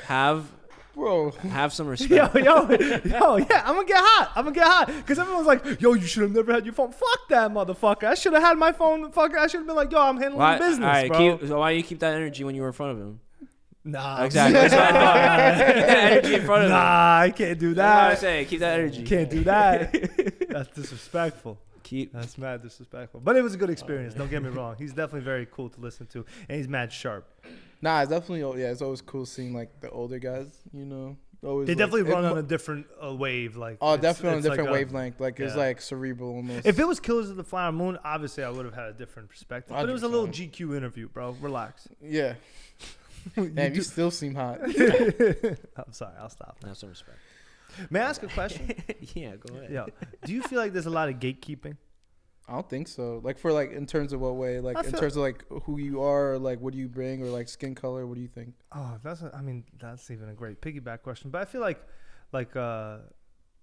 you know Ali from City Unlimited. Like he was on. Like he called me the other day. Yeah, and he I was- heard about the other shoot, the Kanye, right? Well, he thought Can I we say did that? it. Yeah, fuck it. He said yeah, we could talk about the Ye shoot. But he called us and was like Can you well clear up? he told me he almost got the job, but he was blaming it on gatekeeping. He was like, yo, there's a lot of gatekeeping in the industry, and like he was just kind of like venting. We were kind of going back and forth, and I love Ali. He's a great guy, you know. So I feel like there's definitely like more like favoritism. You know, I don't think it's like gatekeeping per se. You got to meet people who's going to introduce you to people. That's how I been like, you know, getting around, you know what I'm saying? So it's like, it's not like he couldn't get it. He just couldn't get as close to the person who had the ability to give him the job. You know what I'm saying? That's what I always say. I always try to look at things like that. But yeah, it is gatekeeping, more than likely. But I always look at it as like, yeah, like you just haven't met that person to like get that job from. Like once the person really likes you, even if you suck, they still gonna hire you. You know what I'm saying? Like that's when I was All business is personal. yeah, like we're non-union, so like yo, like our half our job is being social. You know, Mm-hmm. you gotta go to the parties. You gotta Got to be outside. gotta be outside. You gotta answer certain DMs. You know what I'm saying? You gotta follow people, follow them back. Always answer. Yeah, Always got to answer. And first job, you gotta say yes. So you gotta build these relationships. So, cause I'm kind of a homebody. Like I love my bed. Like after a hard like couple shoots, bro, the bed feels amazing. Like no one could hurt you under the covers. You know what I'm saying? I think social media is gonna continuously always play a big part in our filmmaking careers in terms of how we go about networking and about showing our work. Do you see a negative or anything that's kind of like overwhelming towards that, or do you embrace that? Like it's something that you're about? I was before the Davies, I never post anything. I was gaffing some good stuff. Never posted that shit because it's like it's just overwhelming. Just showing your work, especially if you're not where you. I feel like if you're not like in the field you want to be in yet. Like if you're a PA, I don't think you should be posting like you PA'd on this job. We know a few that do that. Oh, I know. I to each their own. You know what I'm saying? But I feel like if you're not like on social media, is like people take it really serious. So then like people like me, I get like anxious over it. You know what I'm saying? So I got really anxious. Like probably like on that when my other account. Well, yeah, my other account. It was like probably like 2-3 years so I posted something, and that was a Davies thing, and I was like when I was finally in the right position, it looked good. Got it properly colored, it just it's like it gives me a little bit of anxiety, in the beginning. Now it's just like if I know the work's good, I'm gonna post it. You know what I'm saying? It's just like more just like a portfolio. It's almost like LinkedIn, but way more followers in my eyes now. Especially for like where I'm at and what I do right now. I want to get to the point where I'm like Van Hotema and just like fucking posting like my dog or some shit like on my IG and like kids, and it's like, bro, everybody knows what you do. You're gonna show it. Mm-hmm. But like honestly, I don't even know if that's gonna I'll ever reach that point, or like our generation will like be at that point really, because IG holds a lot of weight. People don't even look at your website. They rather look at what you post.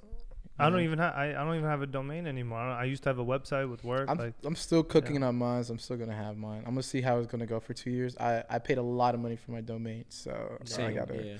JonathanCharles.com Is Jon Charles. JonCharles.com. That's a lot. It was a lot of money.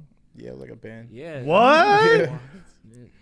Domains can be expensive. Damn, my domain was $15. Bro, it's no dash, no anything. I guess What's Jon. wait, David Michael Alexander. Bro, your name is so like Jonathan Charles. Bro, this dude had this fucking thing since I was a fucking like 5 years old. Wow. He had this domain since I was 5, bro. Yo, if you invested in domains in the 90s, you would have had been. I think Ross' dad did that, and like he like. Is that how he made money? No, he didn't. I'm just saying like now I think his domain costs a lot of money. I believe so. Like if you invest in like diapers.com in like the 90s. Oh my god. That was a thing. It's like, digital domain. real estate. Yeah, that's why people are going crazy for the NFTs, because it's the same idea they thought it was going to be. Yeah. Question. I want to touch upon gear now. I think that could be like our final segue. What is the advantage for you to own gear? Owning gear could give you your early starts, Honestly, for a lot of my bigger stuff, I'm not bringing my camera, getting that rented, I just don't want to worry about it. If you're trying to DP, you should have a camera and you should have a lens. You don't have to. There's a lot of like Daniel Brennan, he doesn't own a camera. Great DP, does great work, you know what I'm saying?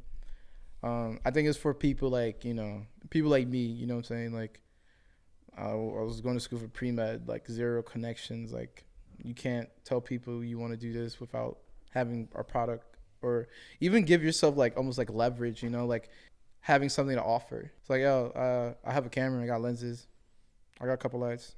I don't got batteries or tripods, but those are cheap, taking the bigger bulk of the production. How do you go about deciding what camera really works for you? Not necessarily what's hot, what's like the hottest commodity camera, but like what works for you solely. I think the reason I went with the mini, not because it's not a great camera for being dolo. We all know that, you know what I'm saying? I knew like its capabilities. I knew it was like best color you can have.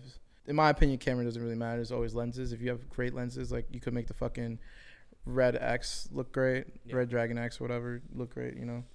I think too, yeah, especially the Mini. I want to go with that because I had zero camera experience at that point now because I stopped touching camera really that much. Like I fucked around with the Komodo, like Leo. Shout out to my boy Leo. He used to let me like borrow his or like get it for the really low, like his like Komodo kit to do like little stuff. He was the #1 rented Komodo. He still is. Still to this day? Yeah. God damn it. Yeah, he won't let that shit go. He won't let it go. Remain #1, right? Like you gotta remain #1. He has the best kit though. Like he has everything. Like he's ready to shoot. Like lenses. What else he got? Like filtration, ND, batteries, monitor. You're ready to go. Yeah. And like even like little screws that you would see like in a little grip kit. He'll even have that in there. So that's why his shit's the best. But yeah, like the Alexa was just like, and also the Alexa was great because it was like starter, like the best starter camera, like before you get to the LF, and then understanding like the specs on it and stuff like that. So then it took me a minute though. I do say like shout out to my boy Liam. He was my AC in the beginning a lot, and he was assisting me on like making like I was not thinking about camera. Like when I was on set, I was like, all right, lighting here, this, that. And then, you know, he made sure, you know, checking on batteries, monitored, and all the wires were all nicely placed where it needed to be in my kit and stuff like that. All I really did was just like even like this level. And even when I went to LF, I didn't even know how to fucking like go through the menu because it doesn't have the side button. It had the back button. So it was like, you know, I knew the learning curve was gonna be bad, so I picked it. You know. What about lenses? How do you like? Lenses. Yeah, not. What lenses are your favorite that you have worked with, and what are the lenses that you haven't touched yet that you really want to work with? I mean, it's not like lenses for me. It's like I don't really have like a specific lens that I'm in love with. No. The lenses I haven't used are always the ones you love. You know, the ones that you want to use, they're the ones you love. But I've used a good amount of lenses. There's not one I'll say specifically. I do like the look of the rangefinders, especially like the 50 is like very like soft and just like soft and like but like when you stop it down, it has a nice sharpness on the rangefinders. The color, how it reflects on skin. Super speeds are, if I could say one lens is my favorite, the super speeds are my favorite. That glass was like, it's perfect for portraits. It's perfect for people, you know. I'll go for bat for super speeds any day. Do you feel like doesn't matter what camera you use, it really is all it's about big. lenses? Lenses are big. You could, if we give you a Canon T3i, if you gave me a Canon 3i, you could shoot if you gave me a Canon T3i, narrative feature, Oscar-winning narrative feature. If you give me a Canon T3i and I could change the mount to like a Panavision mount, that movie's gonna look great. Yeah, Panavision glass is great. Yeah, Panavision. I mean, yeah, that shit is fire. Yeah, it's one thing you can't compete on, right? Well, many people try to compete, you know. The RE lenses are cool, but I think Panavision just gives that movie look. Yeah, you know. I really don't like Panavision's business model. What? I'm a fucking. Because they don't. You can't buy it. Can't sub it. Well, you have to only. That's like the. They're dying business in my opinion. They bought and sold 4 times in the past history of Panavision, so that means they've lost a lot of money. Yeah, well, why are most great films using Panavision? I think it's a name thing. It's like Ari. Like you can. The quality is good though, bro. The quality is good, but like top tier. I get it, but your favorite movie was shot on Panavision. Well, Blood Diamond. Oh, Parasite. All right, anyway. No. First of all, Joker was not shot on. I didn't say Joker. Right, but look. For example, go ahead. Like I bet you money that you can go shoot a fantastic movie with Cook anamorphic lenses or super speeds, and it's gonna look fucking amazing. You put star talent in there, and then you can go shoot the same movie with Panavision lenses. And I bet you money. No, I'm not saying like they have to be the same anamorphic, spherical. Yo, 95% of the clientele that is going to watch that movie, which are not filmmakers, are not going to know the fucking difference. It's only you, and a very select few of people that are going to know the difference. Yeah, but you're also talking about like a lot of like the filmmakers that do use Panavision. They're using it because they're like Tarantino, Paul Thomas Anderson have a specific look that they go? No, for? they're going to Panavision because it's the best fucking service you're ever gonna get, and it's the best fucking quality. Right, you're you gonna just get said their in business terms model of for sucked, the- but you just contradicted yourself. But I'm saying for the clientele, it's Yeah. just the market. Like the clientele, they're gonna watch their movies. yeah, but the clientele are It's a name that's been built since the 1920s. But there are some clientels that are watching it knowing that they're renting that for the specifics, like specificity. Yo, there's like a small percentage of clientele that are gonna care. The majority of the clientele that's gonna Yeah, actually well, make yeah, money. well, the reason why the yeah. investors are writing checks Yeah, to the well, Tarantinos, that small majority, they're not caring about Panavision. that small majority are filmmakers that once you hear that they have a movie coming out, everyone's fucking going to the theater. So I don't know what you're talking about.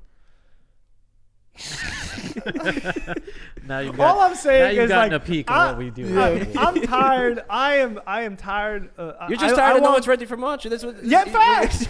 Like, yo, It's gonna facts. take a couple of years. Oh, we've had a few clients that are like, "Oh, we're going to Panavision," and I'm like, "Yo, you just can't compete." beat it. Yeah. But I mean, it- Ari you can't too, like, compete, yeah, yeah. Ari too is like, but I just don't like their business model because you can't buy their lenses, you can't sub their lenses. But think about It's it a though, very- like it's it's very- almost like the Fisherrr, like Yeah. you only go to them. It's almost like the boat, you know, the boat, It's a the very- boat guys they don't own it. Yo, You guys- it's they ve- they rent it from the guy from London who actually owns the Who? company, the company, the boat from the robotic arms. Oh, true. Okay, Yeah. that is true. There's Yeah. niche markets, but you're really Nah, closing but- in on your demographic. You're limiting your revenue streams. Is it? You're I- limiting, I absolutely. don't think you are. It's such an exclusivity. Panavision thing has been bought and sold 4 times. That means But- they but- didn't manage their money well. But you're Like, talking fiscally. There's a whole thing about just having the exclusivity of Panavision and the fact that it's like an actual. It brings up its value. great. A business owner does not give a fuck about exclusivity. They care about revenue streams and cash flows and how Yeah, much money the they're making in their pocket. investor, but then the creatives will care. Man, The fuck creators on that project care, you know. I People get can it. The tell. director will I'm care. just saying, yo, it would only benefit them if they're like, hey, Panavision glass can Did be you more hit up accessible. Panavision and try to get their glass or something? Like, what happened? No, I just didn't. I just don't like that. They're like a very tight knit company. They need to be like, for Nah, example. they are. They imagine, Leo hit them up trying to like go like we were gonna go do a lens test and they never answered the email. yo, they're like. I have friends that worked at Panavision, and it's like they say it's like some have what's it called? Good comments. Some have bad comments, but. What I'm trying to say is that if they were like, hey, we want more people to be accessible with our lenses, let's start selling these guys. Or let's start sub-renting They shouldn't these guys. sell them. They should like let you guys like Lease let people them, like sub-rent. lease them. Like, Yeah, yo, yeah. that would be incredible. Yeah. But I agree. Yeah. I think that would benefit their. Imagine every rental house in the world But wants to sub Panavision glass. but then you would need And- to Panavise your camera. They would need to give you Panavision cameras. Well, need to get new tech, See, or at least they're train restricting techs. their clientele. Like, yo, stop with that. Redesign the mount. Do a PL mount like every other lens, and make it fucking accessible. Yo, their Yo, client. Dan- Yo, their yo, client. Dan- I'm sorry. yo, so stupid. I'm sorry. Their so client. Their stupid. clients are top-notch Hollywood directors. I'm sorry. Not all. They go to Ari Rental for other glasses. And Who? first of all, yo, that's such a small David O. Russell? clientele. Matthew- That's such a small Damn, client. Matthew name Libatique. drop Yeah. Matthew crazy. Libatique is going to Panavision. I He's not agree. going to- I agree. But yo, it's such a small clientele Cheap. compared to the massive broad of clientele. Imagine all the commercial clients that Panavision is losing out on, all the hundreds of thousands, if not millions of I dollars. hit them up for those Jordan stuff you saw. I hit them up to try to get a glass from them. And what they No, said? I hit Ari. And what they say? Oh no, For no, what, Panavision glass? I forgot one of those two. I think it was Panavision. I don't think they like answered the email. Yo, they probably looked at you, looked you up. Next. Well- and then yo, it's not good. It's not good. Again, I'm just assuming. I'm just assuming. again, No. they're I'm getting a catering. little hot. They are catering you to are getting- Hollywood. I'm getting a little hot. Yo, but yo, guys, But all look respect, at their respect. clientele. They're catering to Yeah, their big clientele. Hollywood directors. They're getting. I would love to see their margins. I would love to see their books. I would Who love to gives a see- fuck? You got Quentin Tarantino. Who gives a You got fuck? Quentin Tarantino. Who gives a fuck? You got Yo, Quentin. You got, I give a I thought you were about names. I thought you were a name Yo, drop Stalin, guy. do you You're care a name about drop margins? guy. He's a name drop guy, so I don't want to hear that. I care don't wanna about hear that. I don't margins. want to hear that.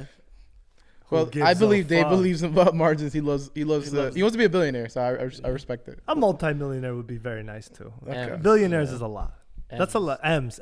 Billionaires a lot. The people are knocking on your door asking. All I know is that I don't need Panavision has been around for over 20, 30 years, like more. Yeah, exactly. So All I know- so they're still doing their thing, and they're still getting They're the only clients that being they want. saved. Yo, they're only being saved because of their lenses. Yo, the film cameras, they're dead. Oh really? For Why is them. Robert 'Cause Richardson? Ari- Robert Richardson uses all the one cameras. movie out of In every the film. Heights, I Robert- really love that the Panavision. Yeah, Spielberg. Oh, Spielberg. Yeah, Spielberg. Oh, which Spielberg? Spielberg to you? Small fry? Yo, I'll tell you. Spielberg. Yo, one movie every 3 years, 4 years. Oh, one, that's one funny. Job? That's funny. He makes a movie every year. I don't know what you're saying. Yo, you're Every crazy. 2 years. Every Every 2 2 years. years.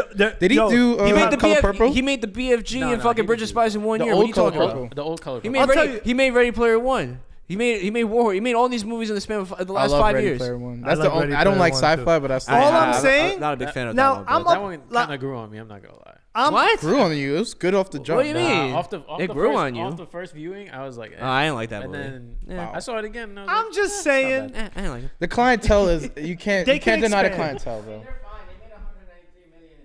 Thank you. Who? Panavision? And that's how that's much a did they slow keep? year. That was a slow How much year. did they keep? Oh, it doesn't say. I would love to see the margins. Well, Ben, You make 193 million, but it costs like what 180 million. This year, operate? that's probably gonna double. You know that, right? I hope. Good for Why- yo. If they double, we double. I That's just a want to good know why you're sign. so mad. That's true. I'm not mad. I'm just speaking Why loudly. you I'm get a so loud high? guy. Why you get so high? I just want to say because I I- like it when people only I come to think- Matria. I think it's fine to have like your own thing because then you have like it's almost like a DP that has their own look, like you Yeah. know, or like a colorist that has their own look. You know, Don't get me wrong. It that's would good be- for your business. You know? Absolutely. Yeah. Don't get me wrong. It would be incredible if we had our own lenses. Wink, wink. To be dropped soon. Nah, Don't I'm be joking. saying- We don't don't- have. We Really? don't have Yeah, lenses. don't say Nah. shit like No, that. it could though. Yeah, I could. But I know someone who just got some new master builds. They're like one of the only people. Those are in, just like, Tokina's rehouse, but they They don't are. like it when I say that. Nah, I got a the quote new, from not him the new, going- not the new. There's a new one that just came. Oh, out, I like, saw like a month- the gold ones. Yeah, Those will look nice. It's like Yeah. $110,000. I'm not impressed with those. I love a nice like. I think my favorite lens, if I, like full frame wise, is like the master builds.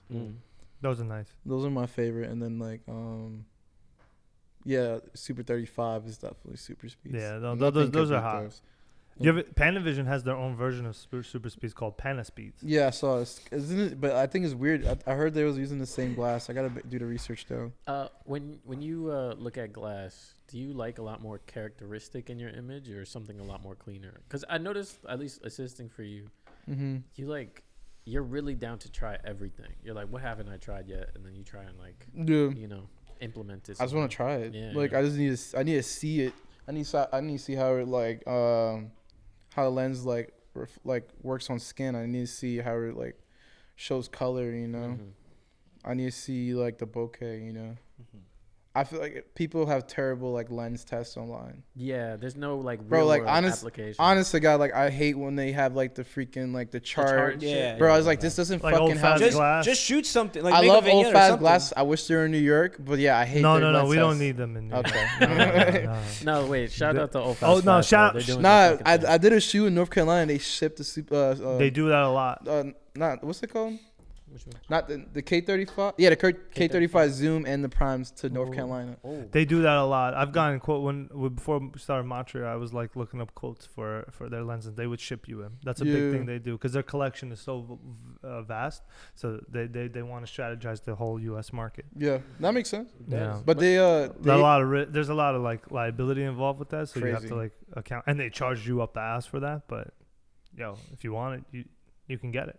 yeah, it's places like North Carolina, and you definitely need to like get them shits. You gotta bring them or ship them. That's the two options. But with glass, yeah, I just want to try them. I gotta see them for myself because like I hate most of these and also like they use like a lot of filtration when they do like practical stuff.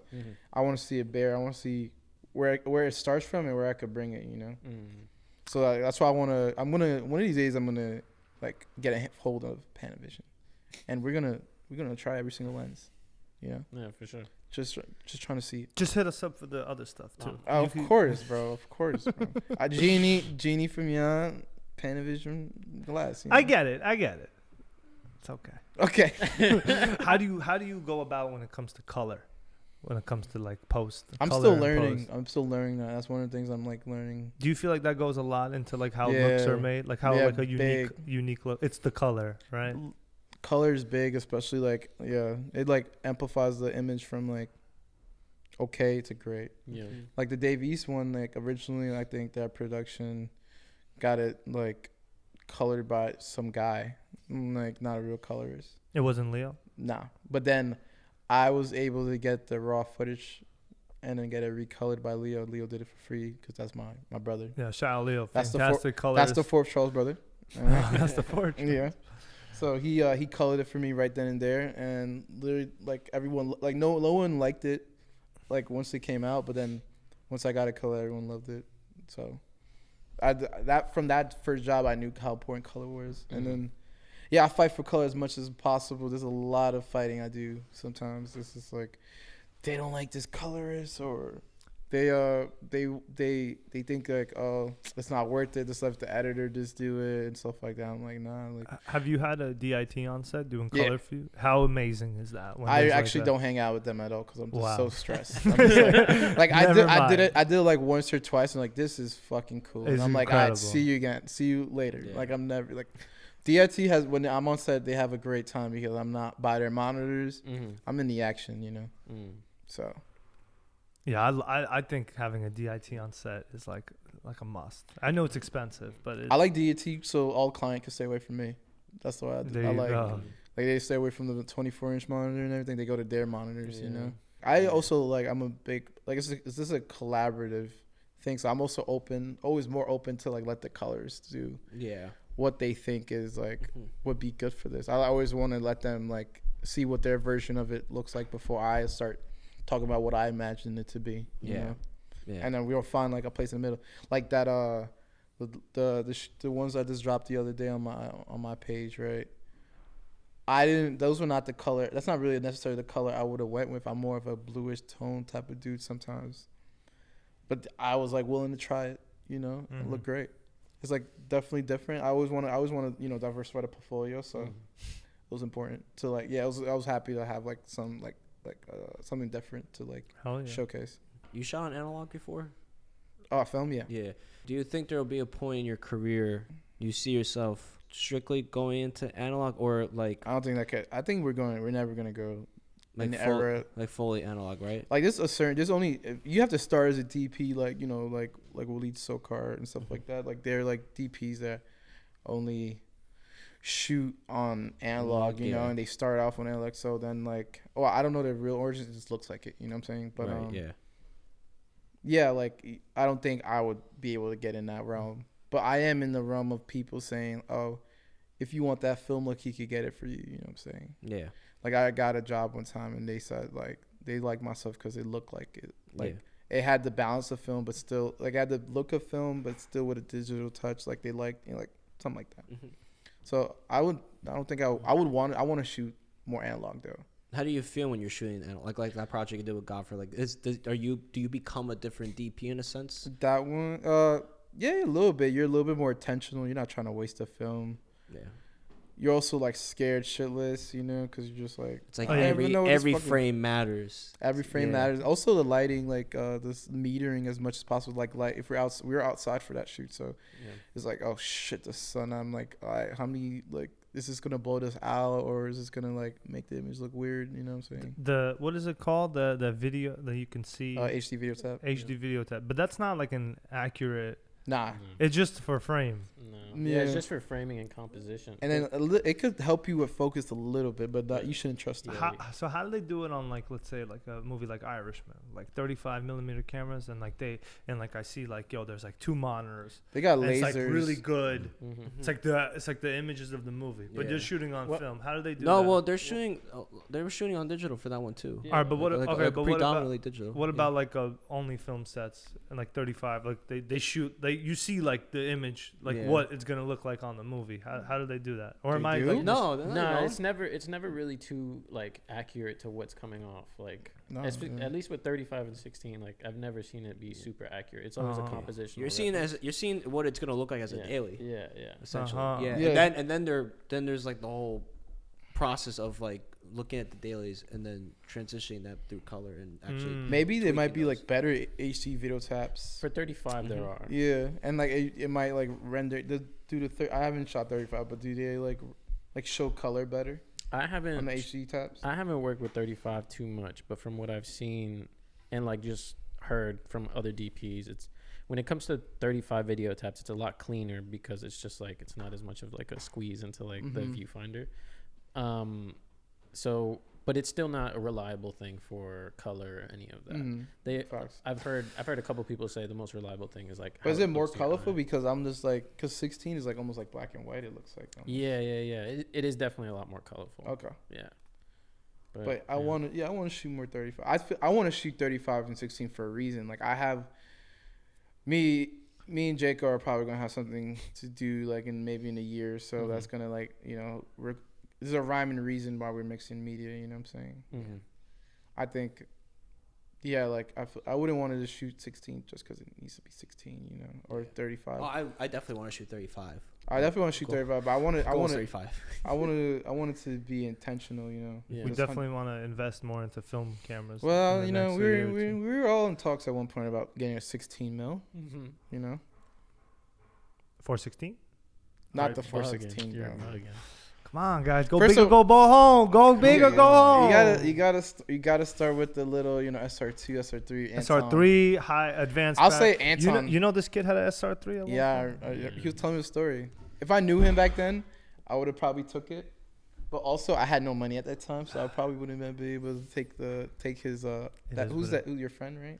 Yeah. We split it. We split it 3. Yeah, I wouldn't be able to take. I was so broke back then. But back then when I started, bro, I used to work on set and I fucking do Uber Eats like right after and like try to make $100 that day because they wouldn't fucking pay me. Didn't you work at CVS at one point? Yeah. No. I used to work at CVS and then COVID happened. Oh yeah. And that was even before I even started working on set. You mentioned Moonlight. We were talking earlier about. It's an okay movie. I'm kidding. That I like that. I mean, it's a very good film. That's it. But it's not a film. It's not a film that I'm like. I'm joking. It's not a film that I'm like. Oh, it's like it stands the test of time or whatever. But it's very good. But there, when you saw that film, right? That was 2017. It came out, or no, 2016 when it came out. And No, it was like 2017, 2018. No, not 2018. Because I was in college. Didn't it win? No, it. I was in college in 2016. Maybe it was 2016. It was 2016, yeah. but the Oscars race for it was in 2017. Yeah, right. But when you were watching that film, right? Because you were saying, if I remember correctly, that was the film that made you want to get into this, or yeah, what? That's still my top 2 favorite movie. Why was that the one to do it for you?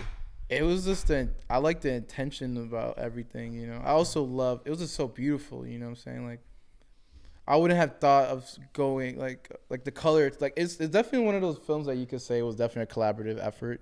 Oh, for sure. You know what I'm saying? Like the color, even the colorist, he works at like Color House. His name's like Alex something.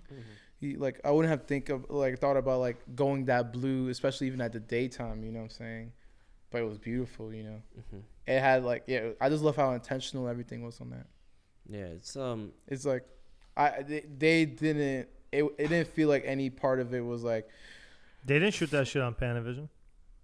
They shot anamorphic. They shot on anamorphic. That ass. Who asked them? Hawk V Lights. Yo, Hawk V Lights. Yeah, Hawk V Lights are beautiful. Kawa Cinema, Kawa Promenade. But I bet. But you were saying that the cinematography was intentional. I loved it. I loved how intentional it was. I also loved like the color. It was just so beautiful. I feel the same way with Whiplash. Oh, that's Whiplash great is one of movie. my also top 3s, just because like it's super intentional. Like the color starts shifting. They're so contrasty. The editing, too. yeah. Both those films. One is like supremely like gold looking, like, and then the other has like those harrowing blues. That Miami look. Yeah, yeah. The sound design too on there was also beautiful. Like I feel like I heard the waves all throughout the movie. Yeah. When you feel like you're unmotivated, or there's just like no spark. I don't know how it works for cinematographers, but I guess like, because I have my moments where I'm like, I just don't want to do this anymore, like, because there's like an overconsumption of so much that we're putting ourselves through. Is that like a feeling of burnt out? It's like a feeling of burnt out, and then also a feeling of like it's just so hard to go and make your own projects. There's just so much like wear and tear when it's so that's definitely harder. Yeah, when it's like it kills me when I'm like working on something where I'm like, this is like bullshit, and I'm tired of doing projects like these, but like I need to for to make money and whatever. And then you start to, which I like what you said about when you're working on a set or something, you kind of want to be 100% good at what you're doing, not think too much about like I want to like rather do this or I'd rather do that in filmmaking. But when I have those moments where I'm like unmotivated to like go back and write or go back and think about even doing like content here, is for you, do you ever have those? And if you do, like where do you go to if not films, if not anything image wise? I just like start consuming a lot, you know. There's a lot of images. I also just like I try to live life as much as I can. Like I hang out with my boy Leo, Chris, Kizza, Zena, Tashi. You know, I just hanging out with people. Be normal, you know what I'm saying? Like I think sometimes we just put ourselves in like work mode. Like sometimes you do need a break, you know. I think the best filmmakers anyway tell the stories about like tell personal stories, you know. Yeah. I feel like you can't be a great filmmaker if you haven't lived a life to talk about. You know? Yeah. It don't have to be crazy. You don't gotta be like, you know, I ran with the bulls in Spain and almost died and all that shit. You know what I'm saying? Like, you could just live a life. It's like, yo, I got kicked out the room by Scorsese one time. I got kicked out the room. I go hang out with the boys. You know. Sometimes mundanity or simplicity is like like living a normal. I think for me, it's like feeling normal again. Yeah, brings everything back. You know, the urges to like I want to shoot again, but like I'm also like I'm a workaholic. I love working, so like it's hard for me to even like not want to work or like feel like I can't, you know. It's like not my life, but like I love it, you know. And it feels like yesterday though, bro. Like I still feel like yesterday I was like working set, not getting paid, fucking doing Uber Eats. It feels like yesterday. So I'm always just grateful to like, you know, work.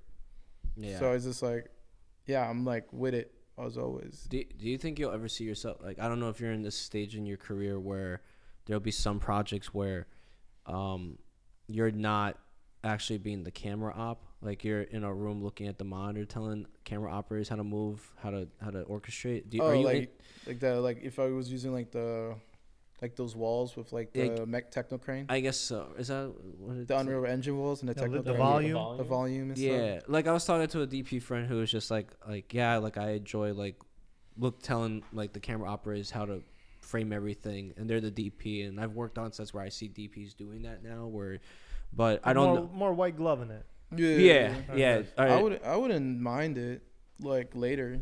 Right now I'd rather just like handheld, you know, like operate myself. Yeah. You enjoy holding the camera. No, that shit's fucking heavy. Yeah, never mind. Like, you enjoy when Godfrey takes it from you. Yeah, I enjoy when Godfrey or Niall or someone takes it away from me. I'd rather control it, like have full control of the image as of right now, you know. Yeah. You like it when a steady op is opping and you're right next to the steady op. That's like your. Oh yeah, I love being next to steady. Yeah. Because they listen to you better, you know, because you're right there. You know, can't ignore me now. Yeah, right. I'm right there. You know. Yeah, I'm like, yeah, I'm okay with it operate out eventually. I think like, it depends on like what it is, you know. But if it's like tripod, I could operate it. Like I don't need someone to do it. Whereas like Dana Dollar, I could do it. You know, I don't need no one specific doing that. You know. Yeah. You've done work with Fisherrr, like you. I have not been on a Fisherrr. No one has given me Fisherrr budget. No Fisherrr budget. Soon. Watch, yo. After this, every time I ask for it, it gets 86. Like the first thing. It's not as expensive as people think it is. Like yo, it's like a couple $100 a day. Like why don't you guys like have a Fisherrr? We can get Fisherrs. We get Fisherrs. You do? Yeah. But we just housing a Fisherrr is very different than. How do you house a Fisherr? You have to lease it. And it's like thousands of dollars a month. Damn. And also remember, New York is a very saturated market. Fisherrr, same thing with fucking Fisherrr and Chap. I'm gonna rant again. Yo, also mad constricting. You can't buy a fucking dolly. But why would you want to buy that thing though? There's so many pieces that you need to own for it. And we don't have the space for it either. Why do you want to buy a $150,000 camera? Also got mad fucking pieces. Because it's a great investment opportunity. It can make you a lot of money, and also create a really good work of art. It's the same thing. You don't need to own that. It's just a lot bigger. But you can't. But you can't own it. It doesn't. Yeah, exist. I don't think you shouldn't even want to be in that market for that. You could buy used, like it'll be fantastic. Like buy $30,000 Fisherrr dolly. But then you have a Fisherrr. Like dolly's okay, because if you need anything, it's like techno crane, you know. Yeah. Well, that's you're talking on a much bigger scale of a project. Yeah. You but even the Dory dolly is just as fun. Yeah, Dory dolly's great, but the Fisherrr, you have the ability to put your camera on it and then be able to do Yeah, these the really lifts, interesting yeah. moves, you know, and it also increases your production value tremendously. Yeah. And also the Instagram looks fire when you got a Okay. Fisherrr on it. Like, yeah, I mean, come on. Nah, I But- definitely want that Spike Lee picture where he's on the with the Apple box. on the Yeah. lift. he's on the lift, like he's on the crane with Oh. what was it on back then? It was not Fisher's back then. What was it? It was like the equivalent of a jib, but the operator, they had like an operator sort of show. Yeah. So you're basically on the jib. I want a photo like that. Like, I don't care about the Fisherrr. I think that was for clockers. I think There's a picture of Robert Richardson doing this. It's like a seat. You're on a Casino. lift casino, yeah, Yeah. and you have the big camera right up on. Yeah. Next Yeah, I want to get a picture like that with some J's. You know, Hell yeah. that's one of my goals. That's mad fun. Oh my god. I have one Go final ahead. question. I think do we want to wrap it up after this question, or do we still have more Ask the stuff? question. If you can, if you can look back, well, I guess your career is still young, and we're all like still young. But if you could look back at a younger Jon Charles, right? Let's say like 4 or 5 years ago, what's the one piece of advice you would tell that young Jon I Charles was that like you 20 wish years old. that you wish somebody told you now, that you wish you had the knowledge of now? Like, would that change things though? Yeah, like it would. Let's say you teleported. I mean, the time traveled back to like your younger I self, probably wouldn't do and it. you have 10 minutes. You I'd be like, "How you doing?" just talk to I them. always have a talk. Yes. Just say what up. Just That's be like, kinda- yo, like, things look up. You're like, back then I was like really depressed a little bit just because I hated school, bro. I hated like being pre-med. So I'll just be like, bro, it's gonna get better. That's really it. Oh, that's kind of beautiful. Yeah, I mean, you could see your younger self would see future self, and even though they wouldn't get the exact answer, But he would just see what I am. he would see now, it, yeah. and just like the way you're talking, just certain things still catch on. Like I wouldn't tell no secrets. I would be like, yo, you gotta buy this crane at this time. He's gonna post it. Like, What? no. I'd be like, yo, you need to buy this stock at this hour and sell it at this hour. Okay, if you're talking about that, then yeah, I'm gonna Well, tell him to do that. But I then I mean, wouldn't be a filmmaker though. yeah, I'll probably I guess. just be a fucking millionaire. With Well, that's more Bitcoin. just like a meaning of life Yeah. question. It's more of like an advice, like yeah. meaning of life. Yeah, I'll just have a essentially. talk with him. That's it. Just be homies real quick. And then Oh, that's go kind home. of. Then just go home. Back to the Back to the future. Yeah, damn. Well, That's kind of fire. I think this is a good time to wrap it. But before we do, John, I just want to say, I'm like really bad with ending things like these, but I do think I think you're a very talented cinematographer. Appreciate it. You've really come up the rise. Like here in Matria, we always talk about like our favorite DPs that we get to work with. Your name always comes up. I think the thing is like, one, I've worked with a couple of DPs where I feel like even when they're at their hot streak, there's almost a little bit of dare I say, there's almost a little bit of an arrogance, but I kind of get it because once you're put on that kind of on that pedestal and you're rising up, like why not? But I feel like you've always been so genuine. You've always been really like, even on the Jaco shoot, like something that David told me was like, he's like, what I love about John is like he wouldn't mind picking up an Apple box. Like he wouldn't mind like doing like just like the little things, like picking up something and like being like everyone's equal when we're working with you. And It's a team. Yeah, it's a team, and you've always been I hate when team. people don't tell me I can't touch things. That's like pisses me off. Yeah, like there's no rule with you, I feel, and I think like I've only worked with you like 3 or 4 times now, like on the set, and your energy is just you're so even keel, but you also have. I feel like I'm a nervous wreck. Nah, bro, you're good. You hear me on the walkie, like we be having the The headsets on the headset. the what's it called? Not the Ear text. the air tags, Yeah, and yeah, like yeah. I'll be talking, like I'll be like. Fuck But this. but you're good at concealing that, and I think like Appreciate I mean it. the work shows, right? But it's also like the trust. Like I'm really close with Jaco, so like when I see you working with Jaco, That's and my brother. Yeah, like I don't see Jaco getting to make as many movies as he would like, so it's always cool to see like a homie do that. And, Oh, bro, yeah. And I told him the minute he wants to do it, let's do it. yeah, You know. So the minute he came, I had to deliver. You know. yeah, And I want to do more with him. You know. I don't want. I think at the end of the day, like I brought a camera. I wanted to do filmmaking, to like have friends and make movies with friends. You know. yeah. So like, it's cool. I'm getting hit up by all these other people, but I still want to do things with my friends. You know. No, for sure, and we love having you. You know, we love working with you. We're definitely gonna see you doing a lot more bigger things. would love to have you on the podcast again eventually in the future. But We still need to get the photo of you. I know we Yeah. promised you that. Oh, yeah, haven't we got- fulfilled it. wait, Yeah. what? Oh, employee of the month. Yeah. Customer Yeah, of the yeah. month. Customer Yeah. Yeah. Yeah, Bro, we're I'm gonna still get waiting that for done. my shit, bro. It's been on the like- way. It's on the way. Was it supposed to be like last summer? Yeah. It's Great. on the way. It just got delayed. But yo, Oh, on the behalf move, on we have- behalf of Godfrey, David, Stalin, and I, like, yo, we thank you very much for always being like just like a really great DP to work with, giving us the business. And you're just a solid dude. Like, I really I want to see try. you fucking strive. Like, you're really cool. Why And, don't you say this stuff about us too? Like, Okay, and that being said, like, Oh, yo, I want to say something. though. Yeah, I go want to ahead. say thank you to you guys. You know, I know like I don't always come with you with the exact budget. I mean, the exact amount of money you need for the rental, but I do always appreciate helping me out and just like helping me grow, because the things I do ask for is the things I do need. So thank you to you. And also I appreciate you guys also being super cool. Like, I just text you guys on the phone. I don't gotta go through an email or whatever sometimes. So I appreciate just how like personal you guys have been with me versus like other rental houses. Like, now they want to fuck with me, but like you guys been fucking with me since the beginning. So I always gonna come to you guys first. So always remember that. Nah, yo, I'm excited to see where you're gonna grow, and we're all gonna grow together. So Nah, that's for that's, fact. that's what we're gonna do. yeah, I'm actually really excited. Sure, We finally got to do. Yo, you should see this guy Yo, off camera. we finally bro. got to do I've seen our it. first. It's crazy. We finally got to do our first podcast. We've been talking about it for a month and a half. We've Yeah. been talking it for a minute. Like, and it's like this was great. Like, I feel Hell really yeah. good. And yo, what else can I say other than like that's a wrap? Hell yeah. Am I good to cut? Am I good to cut? You're good to cut. Oh wait. Oh yeah. Yeah. Yo, What plug is your this, you- socials. Yeah. What is YouTube or something? Plug your We're gonna- socials. we're gonna yo. put Like, this on- subscribe and shit. We're gonna put this on our Matria YouTube page and then on Spotify.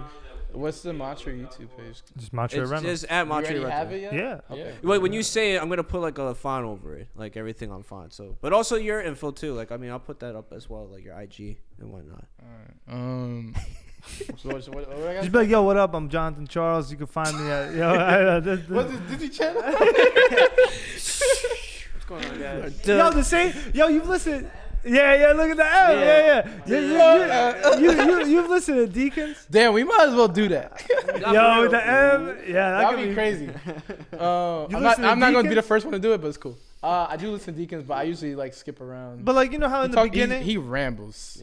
Yeah, he does Jesus. ramble. But I you know, work in with the the Kim beginning, brothers. Okay. You know, in the beginning when they in the beginning when they introduced like the DP, like let's say for Bradford Young, he's like, "Hey, my name is Bradford Young. Now I'm on the I'm a Deacons." cinematographer out From of New Brooklyn, York, New York. you know.